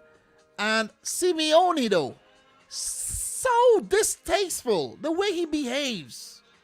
It's entertaining, but relax, man. Relax, man. You lucked out. You barely got out the group, and you with these celebrations, man. With these, I just hope they draw fucking Bayern Munich the next round. Pardon my language. I hope you draw Bayern Munich, man. Seriously. Because I don't know why you gotta be behaving like that. I really don't know why you behaving like that. Simeone always with the antics, man. Always with the antics. But look, when backs against the wall, you gotta give it to Atleti. When there's a scrap, they're most likely to come out on top, man. So for them, they could draw Manchester City, Ajax, Bayern Munich, Man United, I won't mind seeing that, Lille, or Juventus. Look, they played Juventus too many times. I don't want to see that. I want to see them against United. That'll be a good matchup. That'll be a really good matchup. We got some tasty matchups to come, you know. Real tasty matchups. And it brings us to the group winners here. Liverpool. Sensible decision made by Klopp, in my opinion, with the exception of the Salah and Mane starting here. I don't agree with starting these guys. I really don't think it was the wisest decision to start them. You check the bench. Let's check the bench. Let's see some alternatives. Keita back on the bench. Gomez back from injury. Play some of the youngsters, man. Play some of the youngsters. Play the youngsters. You see what I mean? Maybe play Naby Keita in the center and push Oxlade-Chamberlain on the wing. Push Minamino on the wing. And play the youngsters in the midfield. You know what I mean? Play Tyler Martin along with Naby Keita and another play some youngsters, man. I think it was too risky of a game where you didn't need to win to play Mane and Salah, who's been in good form. So not like if they need matches to actually get in form.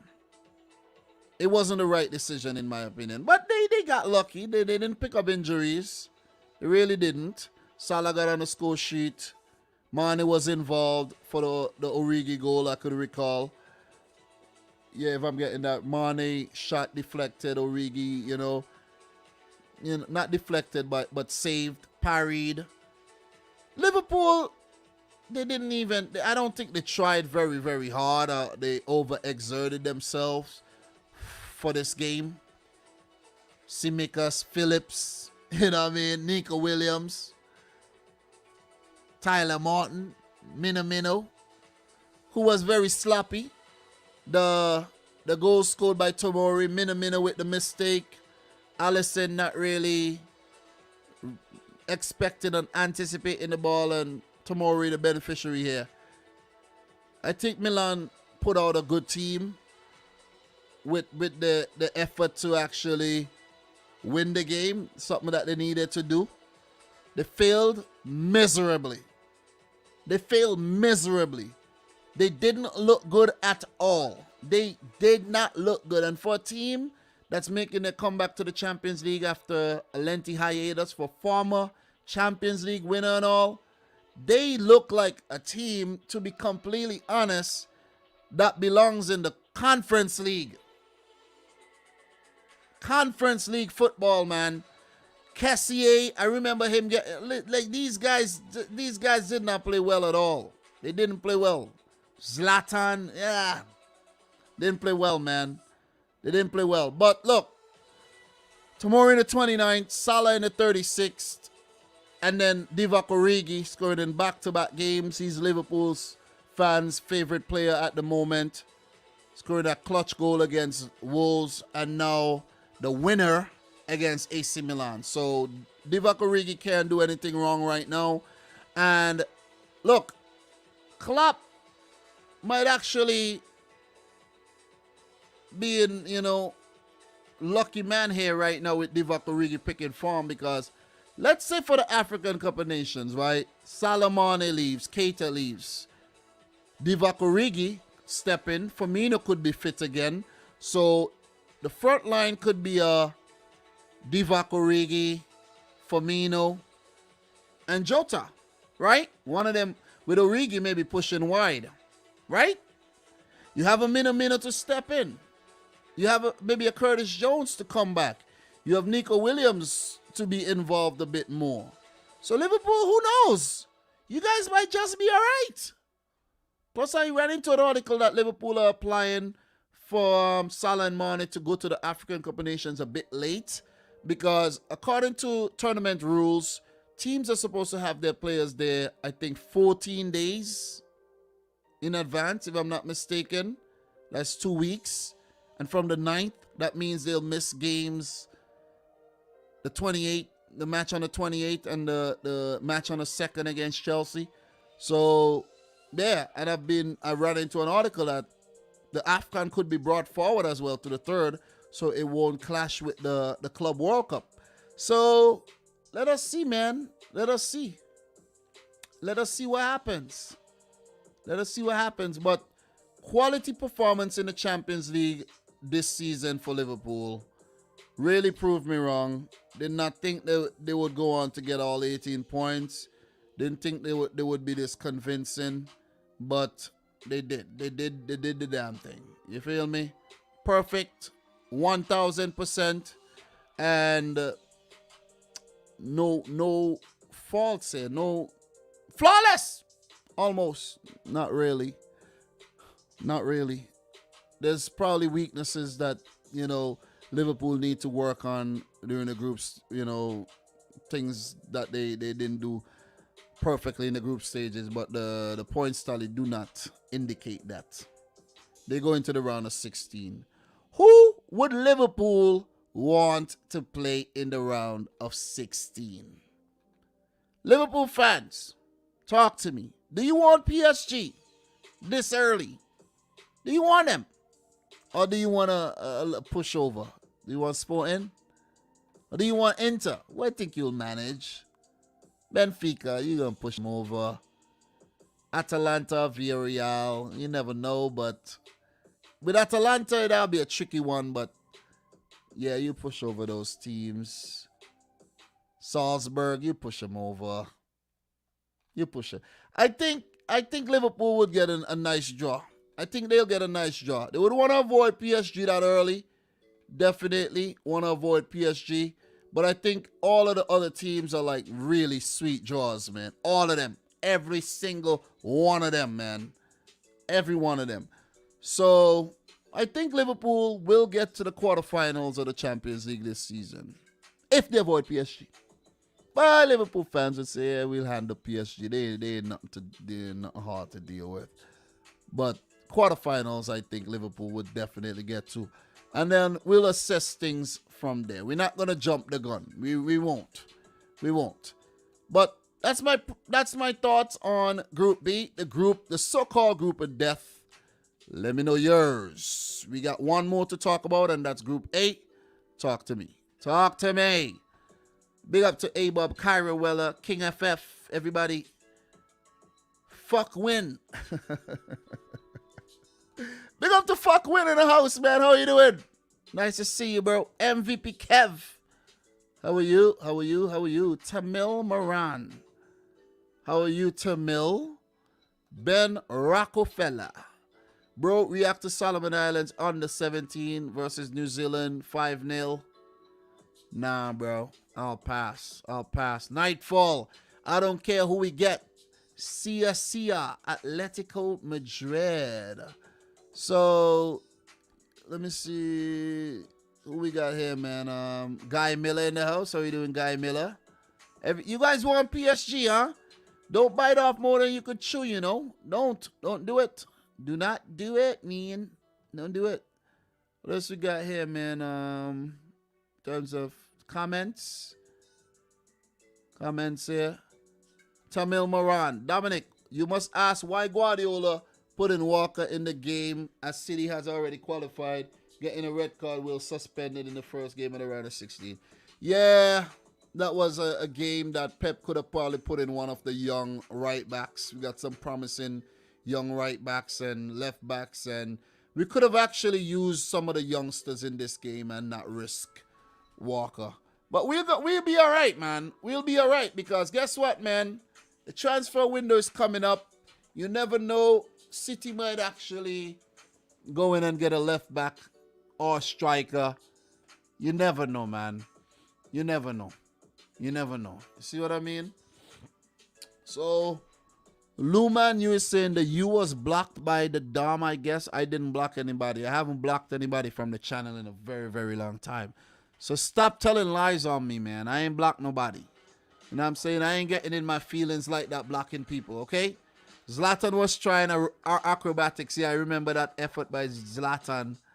Not good enough. Mr. Nitish Dowlut, how are you doing, man? How are you doing? Mr. Liverpool as well, how are you doing? Nice to see everybody in here. We've been streaming for an hour 51 minutes. It's now 10:26 local time. I didn't say that properly. It's now 10:26 local time. And we got one more to talk about, guys. One more. Okay? Let me see what this guy is saying here. Bro Dominic, why no reports on Liverpool win against AC Milan at the San Siro? That's the report right there. I just talked about it. Remember, I can't talk about every game I have. I need time for myself sometimes, you know.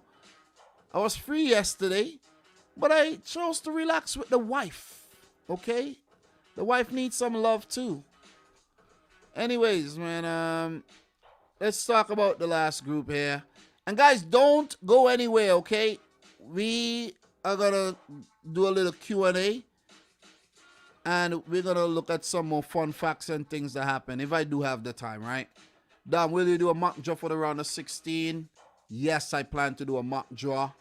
And with that being said, I think I might actually do that on Friday. I go live tomorrow morning for the Premier League. I want to get the Premier League predictions done. But on Friday, I'm looking to do a mock draw for the African World Cup qualifiers and the Champions League round of 16. That'll be fun and get those two out and actually, you know, get some nice little content on the channel for your head tops. Those videos will be pre-recorded and not live, and I'll have to get my editing on and things like that. So let's go, man. Let's talk about the last group here. Group A, my group, man. Look, my prediction for Group A, PSG to top the group, Man City to come in second, RB Leipzig third, and Club Brugge last. Yeah, I did predict my team to come second. They did me one better. So you see, I'm not disappointed by the loss at all. Not at all. Not at all. You know, the way I see the loss, right? We did lose twice in a group. The way I saw the loss was a sacrificial offering. I know you guys might be like, Dom, man, stop the bullshit, man. You lost the game. Leipzig smashed you. Take the L and move on. No, it's not a big deal. It's a sacrificial offering to all the people who like to see Man City not do well. So we have to appease you with a little loss in an inconsequential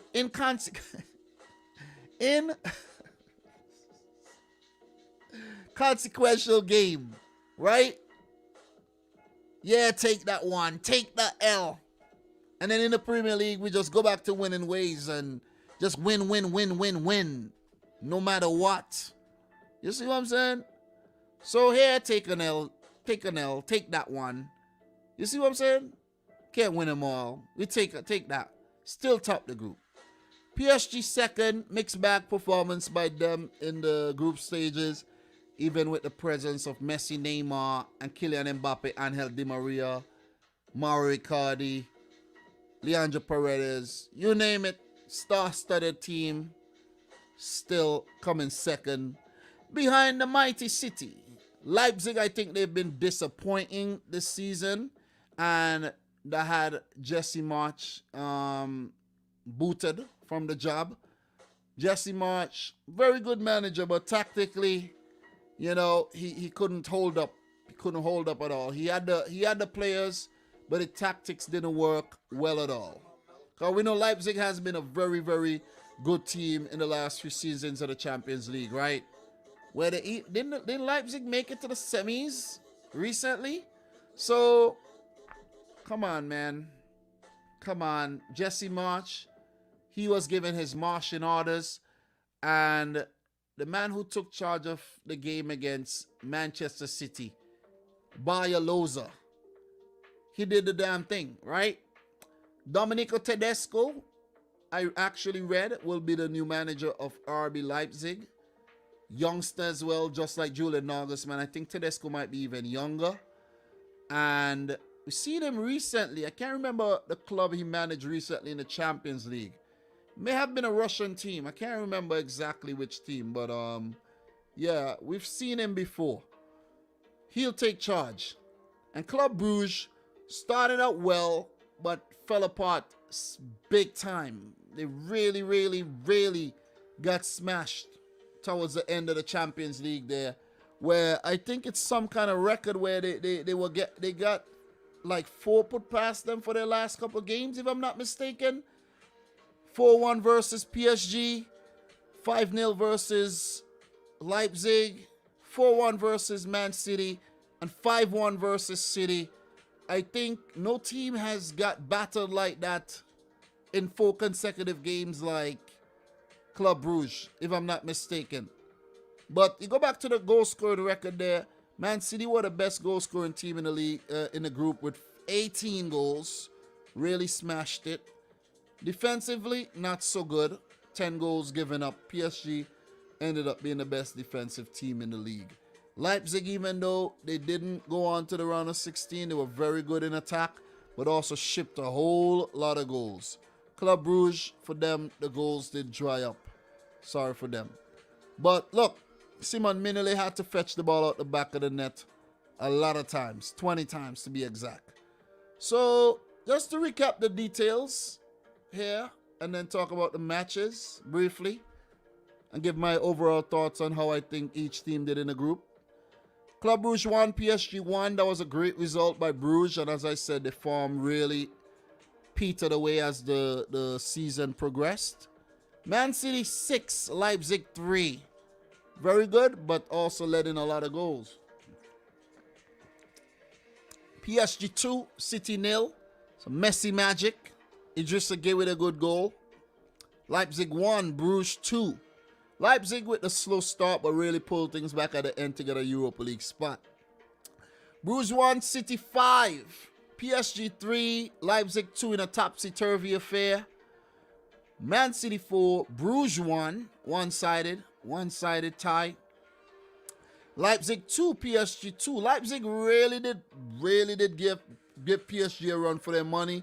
And I think those games are the actual difference between Leipzig not making it through and, you know, them going on to come in third. Leipzig 5, Club Brugge 0. Man City 2, PSG 1 to get their revenge. And on the last match day, PSG 4, Club Brugge 1. Kylian Mbappe, I didn't actually watch this game, but I was hearing reports from the game, and PSG were up in minutes, man. Minutes, they were 2-0 up, with Kylian Mbappe scoring in the 2nd minute and then again in the 7th. Di Maria with the assist. Messi with a scrumptious goal in the 38th minute, set up by Mbappe. Madrid did pull one back, assisted by Noah Long in the 68th minute. And then Messi from the penalty spot to score his 5th goal of the tournament for PSG to make it 4-1. So Maurizio Pochettino and his boys would go into the round of 16 as a second place team. I expected them to do a lot better with the kind of firepower they have, and they didn't. Gini Wijnaldum started this game, and he's been rumored to be going back to the Premier League as he's not really enjoying time in France, at the Parc des Princes. So let's see if that one actually materializes, right? And the Liverpool fans would welcome Gini Wijnaldum back at the club with open arms. Seems as if when players leave, they don't really have a nice time when they leave Liverpool these days. You know what I'm saying? They don't have the best of times for the most part. And a player like Philippe Coutinho is the first player that comes to mind. That's a nice little joke, right? But good stuff by PSG there. But overall, I think they should have topped the group ahead of City. But maybe I'm not giving Man City enough credit. Maybe that's what it is. Maybe I'm being very humble, which is very, very admirable. Very admirable. But hard luck, PSG. Coming second, where for PSG, potential matchups for coming in second: Liverpool, Ajax, Real Madrid, Bayern Munich, Manchester United, and Juventus. Oh boy. I think they're going to get one. I think it's going to be good. It's going to be good. It is going to be good. I hope they don't pick Ajax. I want them to pick one of the big guns. That's what I want. Big gun affair in the round of 16. That's what I want. Look. Leipzig 2. City 1. Look, how did we lose this game? Pep Guardiola didn't really care. That's the best way I could put it. Because Nathan Ake and John Stones have not really been playing enough football for them to be partnered together. Along with Zinchenko, who's not been playing a lot. Walker, in my opinion, should have never played this game. You see what I'm saying? He should have never played. Or at least not start the game. Should have given one of the youngsters the start. Try a thing at right back.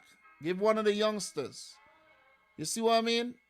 De Bruyne, I understand why De Bruyne, Foden, and Grealish played, because they're coming back from injuries, sickness. Fernandinho, we know he's not been involved a lot. And Gundogan still trying to, after a little injuries. I could understand him and Mars. Mars doesn't really start a lot of Premier League games. So, justified. Grealish, I think, struggled big time in the last 2 games. Against Watford and against Leipzig. Didn't score. A lot of opportunities. And the frustration around Grealish is growing day by day. But to be honest, it's all good. I don't expect him to just, hit the ground running. Maybe jogging. Maybe hit the ground jogging. And next season, maybe we'll see the best of Jack Grealish at Man City, right? That's what I'm hoping for. So, let's not be too harsh on him. He goes down a bit too easy. And he doesn't take his chances in front of goal. He's not clinical enough. Maybe it's a confidence thing. But I don't understand where there's a confidence thing when Grealish is a very fashionable guy. He dresses nicely. He has multiple women. How are you not confident on the field, Jack? Jack, I think you might actually be freaking tired. I think you're tired. I think he's tired, man. He's been a little bit too intimate. Not on the field, but off the field. Between the sheets. Right? I think that's what it is. Tired. Need to practice a little bit of, what you call it, man? Semen retention? Anyways, props to Leipzig. They came out, they meant business, and they did the damn thing. Szoboszlai, what a freaking goal, man. That ball to cut apart the freaking defense, exquisitely done. Exquisitely done. And you got to blame John Stones and Nathan Ake. They were way up the field. Never expected the ball to come through in that fashion. And you got to give Conrad Lima a lot of credit there. That was a sweet ball to Szoboszlai. And that was a good finish by the Austrian. Went around Stefan, pardon me. And that was another thing. Pep didn't care. Told y'all he didn't care. Stefan in goal. Went around Stefan, who I think did a great job on the day. Pulled off a few big saves. And it was nice to see him get a run out. But Szoboszlai, that was a quality goal. Quality goal. Foden did hit the post. Grealish had a few chances. One blocked. That one might have went in. A lot of chances, man. A lot of chances as usual. When you talk about chances, you associate that with Manchester City. That's City for you. 13 chances. The bulk of the possession. Only 3 shots on target. Leipzig with 9. 5 on target. 44% of the ball. It wasn't a terrible performance by City. But defensively, we were really caught out on both goals. The breakaway for the second goal, John Stones. But also another factor is that we went down to 10 men as well. 82nd minute. We went down to... On the fight, we had 11 men on the field when the second goal was scored. But on the fight back, went down to 10 men too. But look, jumping the gun a little bit there. Frustrated a bit by Walker and his silly antics. But that second goal, man. Listen. They walked it in. Emil Forsberg to Silva. Good goal. Andre Silva. Good goal. John Stones wasn't good enough in this game. I'm not blaming him.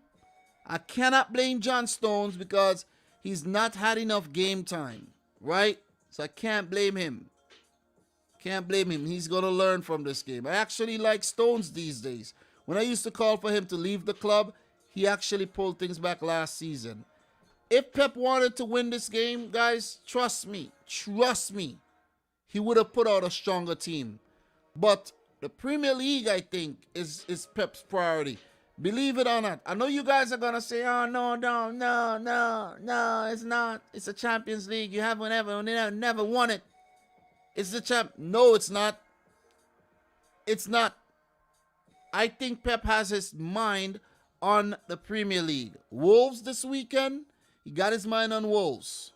He really do have his mind on Wolves. Few players didn't travel with the team. Quite a bit of players didn't travel with the team. And that's for preparation for Wolves. If Pep wanted to win this game, he would have brought the full team, put out a strong team, and batter the hell out of Leipzig like we did on the first match day, right? But it wasn't necessary. It really was. And I wasn't even mad at a loss. I wasn't. If I was mad, I would have made a reaction video and rant about it. But I wasn't mad. What am I getting mad for? Mahrez did score a good-headed goal. Zinchenko with a very, very brilliant pass into the box, man. Love those. Love when players curl those at the far post, man. Brilliant diving header by Mahrez. We could have drawn the game. There was opportunities. We could have drawn the game. It just wasn't our day. It really wasn't. Kevin De Bruyne trying to get back in form, you know what I mean? We could have brought the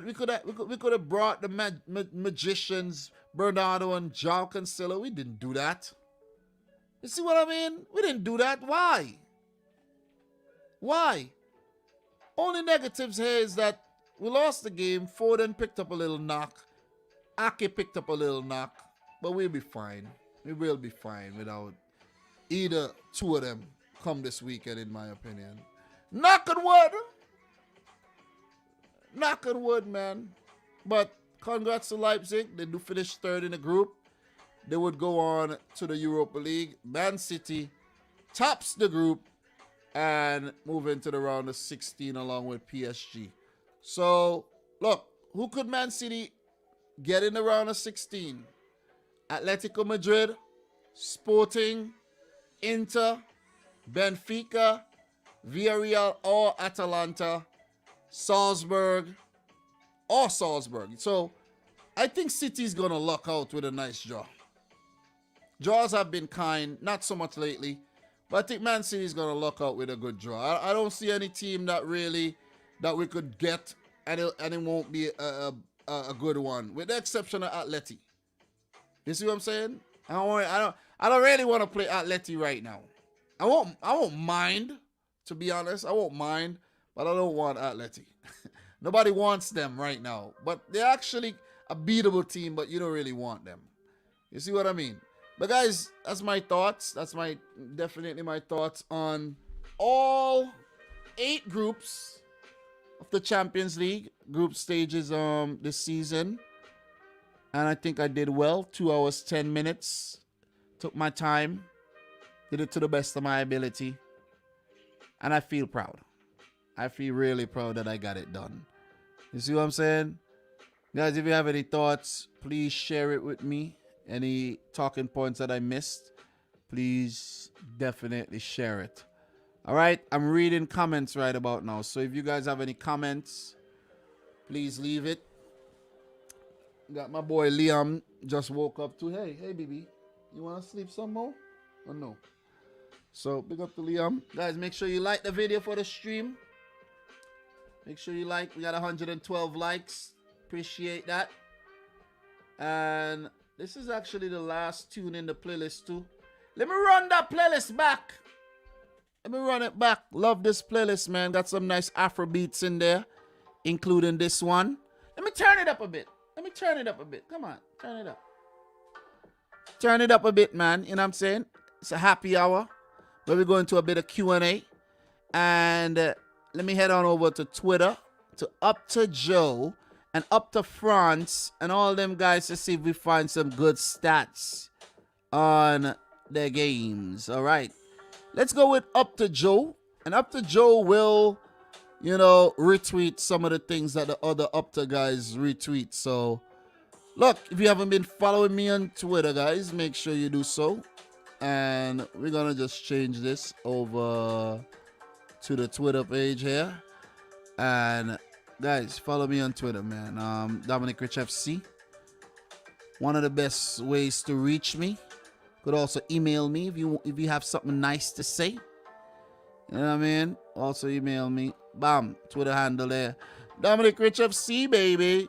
Let's go. Let's talk. Opta Joe. Let's go. Some of the stats. 6. Manchester United have featured 6 teenagers tonight. Only the 5th time that's ever happened in a match in the Champions League history. 2nd time by an English side after Arsenal versus Olympiacos in December of 2009. Young boys. Right? I get it? They did play against young boys. We got more. More stats. 35. Age 35, 237 days. Manchester United goalkeeper Tom Heaton is the oldest Englishman to make their Champions League debut since John Lukic in October 2000 for Arsenal. 39 years, 311 days. Veteran. And this is Tom Heaton. Back in his earlier days as a United man and now making his debut. So, Manchester United have failed to keep a clean sheet in any of their last 5 UEFA Champions League group stage matches at Old Trafford. The longest run without a home shutout at this stage of the competition. We got more. All right. Opta France retweeted 50. Thomas Muller has become the 8th German to score. I thought they said the 1st. So I did. Damn. Listen. I did get it right. So, listen. Look. Thomas Muller has... I read that wrong. I'm messing up. Thomas Muller has become the 8th player to score 50-plus UEFA champion. I thought I saw a German there, right? I don't know why. Gotta take your time and read, man. But the 8th player to score 50-plus UEFA Champions League goals and the first German to do so. Milestone. Big up to the boy, Thomas Muller. Guys, I remember, right? Muller is around maybe 30 right now. I remember back in 2012, right? I was playing FIFA Mobile when I first got this job, the job that I'm working on right now. When I first got the job, I was killing my phone batteries playing FIFA Mobile. And I remember signing a player by the name of Thomas Muller. You see what I mean? And a player by Mario Götze. And them guys were scoring goals for fun, I'm telling you. So, big up to Thomas Muller, man. Veteran, he's been around a while. Still playing at high levels. 8. Mason Greenwood has scored his 8th goal in a major European competition, excluding qualifiers for Man United. The most of any player for the club before their 21st birthday, overtaking Marcus Rashford. Natural. You got to give it to Mason Greenwood, though. He's definitely a stalwart. So, 3+. Itamasuka's side has conceded 3+ goals in consecutive games for the first time since April of 2019. Right? That is not true. That is not true. This can't be true. Oh, you see again, I'm not reading properly. In consecutive games, because I couldn't remember West Brom putting 5 past freaking Tuchel. I'm reading way ahead in my mind, right? A Tuchel side has conceded 3+ goals in consecutive games for the first time. Because remember, West Ham just beat Chelsea 3. Whoa, Chelsea. What's going on with your defense, man? A rock-solid defense conceding 6 and 2? Oh, man. Suspect right there. Sus. 19. With Anthony Elanga and Amad Diallo both starting for Man United tonight, the Red Devils have named more than one teenager in the starting 11 for a Champions League game for the very first time since November 2009 versus Beşiktaş, Makeda, Welbeck, and Rafael. Opportunity. None of those players actually went on to be Man United legends or anything. So, sad. 1+1. Timo Werner is the first Chelsea player to both score and assist in a UEFA Champions League match since Werner himself away to FK Krasnodar in October of 2020. Immersed. I must admit, though, I gotta give it to you, Timo, bro. I did criticize you quite a lot. I really did. I really did criticize you. I remember me getting into it with some people on Twitter about Timo Werner. I created some enemies when it comes to Timo Werner and his ineptness in front of goal. But, oh man, he was pretty good on the day. I gotta give it to you, Timo. You were good, but y'all didn't win. So it kind of overshadowed the Timo Werner performance, I have to say. It undermined the performance. But nevertheless, Timo, I did remember your performance, bro. You did good. You did good. A brace and an assist. Well done. Well done, man. Yo, I keep it real, man. I keep it real. That's one thing with me. I keep it real. If you ain't doing nothing, I'm going to tell you ain't doing nothing. If you're doing well, I'm going to tell you you're doing well. That's how you need to be in life. 4. Romelu Lukaku has scored in all 4 of his UEFA Champions League appearances against Russian sides. 5 goals. Home and away against CSKA Moscow in 2017-18 and home and away against Zenit this season. Nothing but love. The boy Romelu Lukaku sporting that ball head like your one and only. Your one and only. Dominic Rich, of course. You know, it's a ball head thing. You feel me? Bonanati Dread. It's a ball head thing. So, we're going to keep it moving. We're going to keep it moving with the Opta stats. 27%. 27% of all UEFA Champions League goals scored by Iranian players have come against Chelsea. 4 out of 15. Ali Daei, 2 in December 1999 for Hertha Berlin. Mediterremi in April of 2021 for Porto. That was a spectacular goal. And Sada Azmoun today. Strange. So, let me repeat. 27% of all Champions League goals scored by Iranian players have come against Chelsea. 4 out of 15. So, big up to any Iranians watching this right now. So, up to Joe. 1 minute, 23 seconds. Yes, forgot to mention this one. Timo Werner's goal after 1 minute, 23 seconds is the fastest goal by Chelsea in the Champions League, overtaking John Terry's against Schalke in November 2014 and minute and 26 seconds. Rapid. And I'm not talking about Vienna. 3. This will be the third time that Zenit have hosted English opponents in European competition. While they have won on the previous 2 occasions, 1-0 versus Bradford City in the 2000 Intertoto Cup and 2-0 versus Liverpool in the Europa League in 2013. Tricky. And it proved to be very tricky again, where English team failed to beat Zenit at home. You could see Hulk, he used to play for Zenit, of course. So, well done, Zenit. Well done. And low-key, I'm pretty sure Liverpool and City fans, maybe even United fans, are low-key happy that Chelsea did not top their group. And they could be facing the exit in the round of 16. Coulda. Might not happen, though. They might get lucky. Might just get lucky. We look back at the key stories from tonight's action, including Atlético dramatic win versus Porto.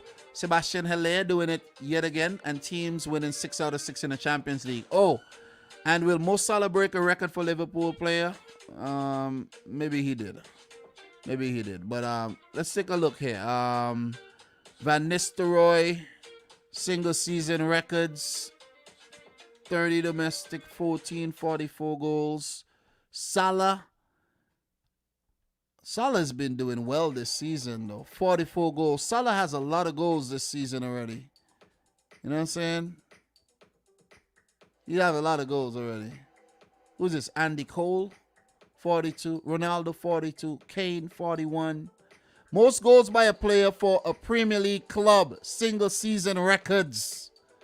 Boy, Salah, man. God damn. Anyways, let's keep it moving. 6. There were 6 red cards in the Champions League today. The joint most ever on a single day of action in the competition. Also, 6 on the 21st of October 2009. Missed. The red mist. 6. Liverpool are the first English club ever to win all 6 of their games in a single UEFA Champions League group stage. Super! 1. Divock Origi has scored his first goal in 15 Champions League appearances since scoring. Divock, bro. Divock, you're an anomaly, bro. First, since scoring in the 2019 final against Spurs, while he has scored in back-to-back appearances in a single season in all competition for the very first time since May 2019. The man is in form. He's in form, man. And Liverpool ain't doing too badly in these McDonald's jerseys, you know. You feel me? I think Liverpool should have actually gone to McDonald's and say, hey, man, let's get a sleeve sponsorship. A second one. Jude Bellingham, 4, has more goal involvement than any other teenager in the Champions League this season. 1 goal, 3 assists. Starlet. The man is a star. Any team that gets Jude Bellingham in the future would be a lucky team. 5.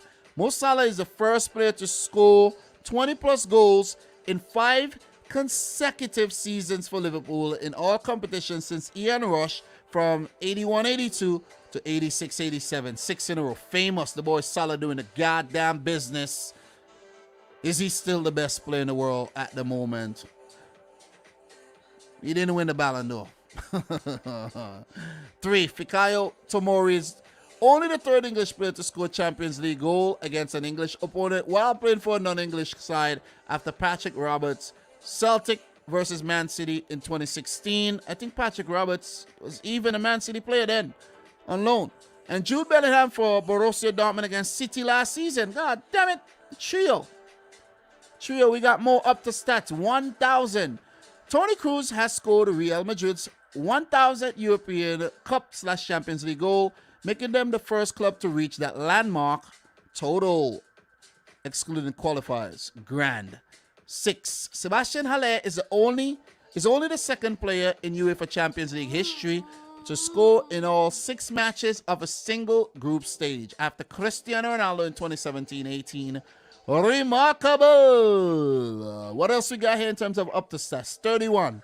At 31 years and 193 days, Kyle Walker is the second oldest Englishman to be sent off in a Champions League game after Paul Scholes against Roma in April 2007, 32 139 days, ungentlemanly. Look, man, Walker, it was a dumb decision, bro. Dumb. You didn't need to rough up Andre Silva like that. It was unnecessary, and it was uncalled for. You feel me? Control your damn temper. 5. Only Sergio Aguero, 6 in 2013-14, has scored more goals in a single Champions League group stage for Man City than the 5 Riyad Mahrez has this season. Golden. Big up to the boy Riyad Mahrez, man. Does not get enough credit, but the man is a gem. I just want to put it out there. Riyad Mahrez is a gem. Underappreciated, if you ask me, but he's a gem. I hope we keep him until, you know, he's too old to actually shine for anybody else. Yeah, I know I'm selfish. 4. Club Brugge are the first ever side to concede at least 4 goals in 4 consecutive UEFA Champions League games. Knock. I did talk about that one. 2. Man City have conceded at least 2 in 3 different Champions League group stage games for the first time since the 2014-15 season. Leaky. 38. Club Brugge are the 38 different side Lionel Messi has scored against in the UEFA Champions League, with no player finding the net against more different opponents in the competition. Spread the love, baby. Lionel Messi. What a player. 3. Lionel Messi has found the net in his first 3 home games with PSG in the Champions League, 3 goals. Only George Weah in 1994 and Neymar in 2017 have also achieved this with PSG in the competition. Confidence. 4. 4 of Dominic Szoboszlai's 5 goals in the Champions League have been scored in home games, while he's also the top scoring Hungarian player in the competition's history with 5. The mighty Magyar. Where could he be heading in the future? Maybe to Bayern Munich. Most likely. Most likely. 6 minutes, 23 seconds. After just 6 minutes and 23 seconds, Kylian Mbappe has scored the second fastest brace by a player from the start of a UEFA Champions League match, only behind Rodrigo for Real Madrid against Galatasaray in November of 2019. Lightning, the boy Kylian Mbappe. So, guys, it's coming around to this time where my boy Liam has had enough and he want to leave. You want to leave? Come. Come, little Dom. Come. Come. 10? Where do you see 10? No, that's an 8. Come on. 8. Okay. So, guys, look. Look, I would love to go through all these Opta stats, but I'm not able to go through all the Opta stats because my boy Liam is up and about, and you know when that happens, it's about time, man. It's about time. That's my cue. I try to go through as many Opta stats as possible, but I can't finish. Really can't finish. So it was fun doing this. I actually enjoyed it, and I'm glad I don't have to do it during a Premier League preview or a roundup, because I did that one time and it was not the best experience, where I actually had to do a 4-hour live stream. Don't want to do those too often, but it was actually fun doing this one. And I felt like I did a really, really great job. A comprehensive roundup of all groups, of all games, and even, you know, some stats at the end. So look, man, look out for some clips. My boy Liam has deserted us. He's gone, and I can't allow him to go roam on his own upstairs. He might actually burn the freaking house down. But guys, if you haven't yet liked the video, make sure you do so. We got 117 thumbs up. Pretty good. And guys, I have to say the turnout was great tonight. Really, really good. I can't do a draw watch along. I can't do a draw watch along, but I'll do something in terms of a mock draw. Okay? And we'll have more discussions on the Champions League in the future. So, from your boy Dom, I probably missed a lot of talking points. Can't cover everything. Not perfect. But you know who's perfect? You, for showing up today. Do appreciate that. Okay? So all 100 plus of y'all in here right about now. Guys, yeah, the Europa League, the Europa Conference League, we know there have been some COVID breakouts and things like that where Tottenham are not going to play, and that could actually affect the Premier League matches this weekend as well. And I'll talk about that some more tomorrow. Okay? So, from your boy Dom, appreciate it. Alison Saim, thank you very much. A Bubs, Johnny Longs, Robert, Sean Mack, Michael Olapido, Odegaard, everybody in here, man. Big up to everybody who turned out today. From your boy Dom. Until tomorrow morning for the Premier League roundup. Make sure you tune in. Like to say, peace out. Rich Squad. Peace.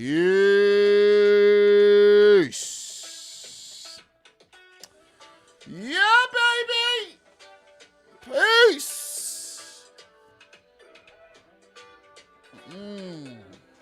Real men wear pink. Remember that. Real men wear pink.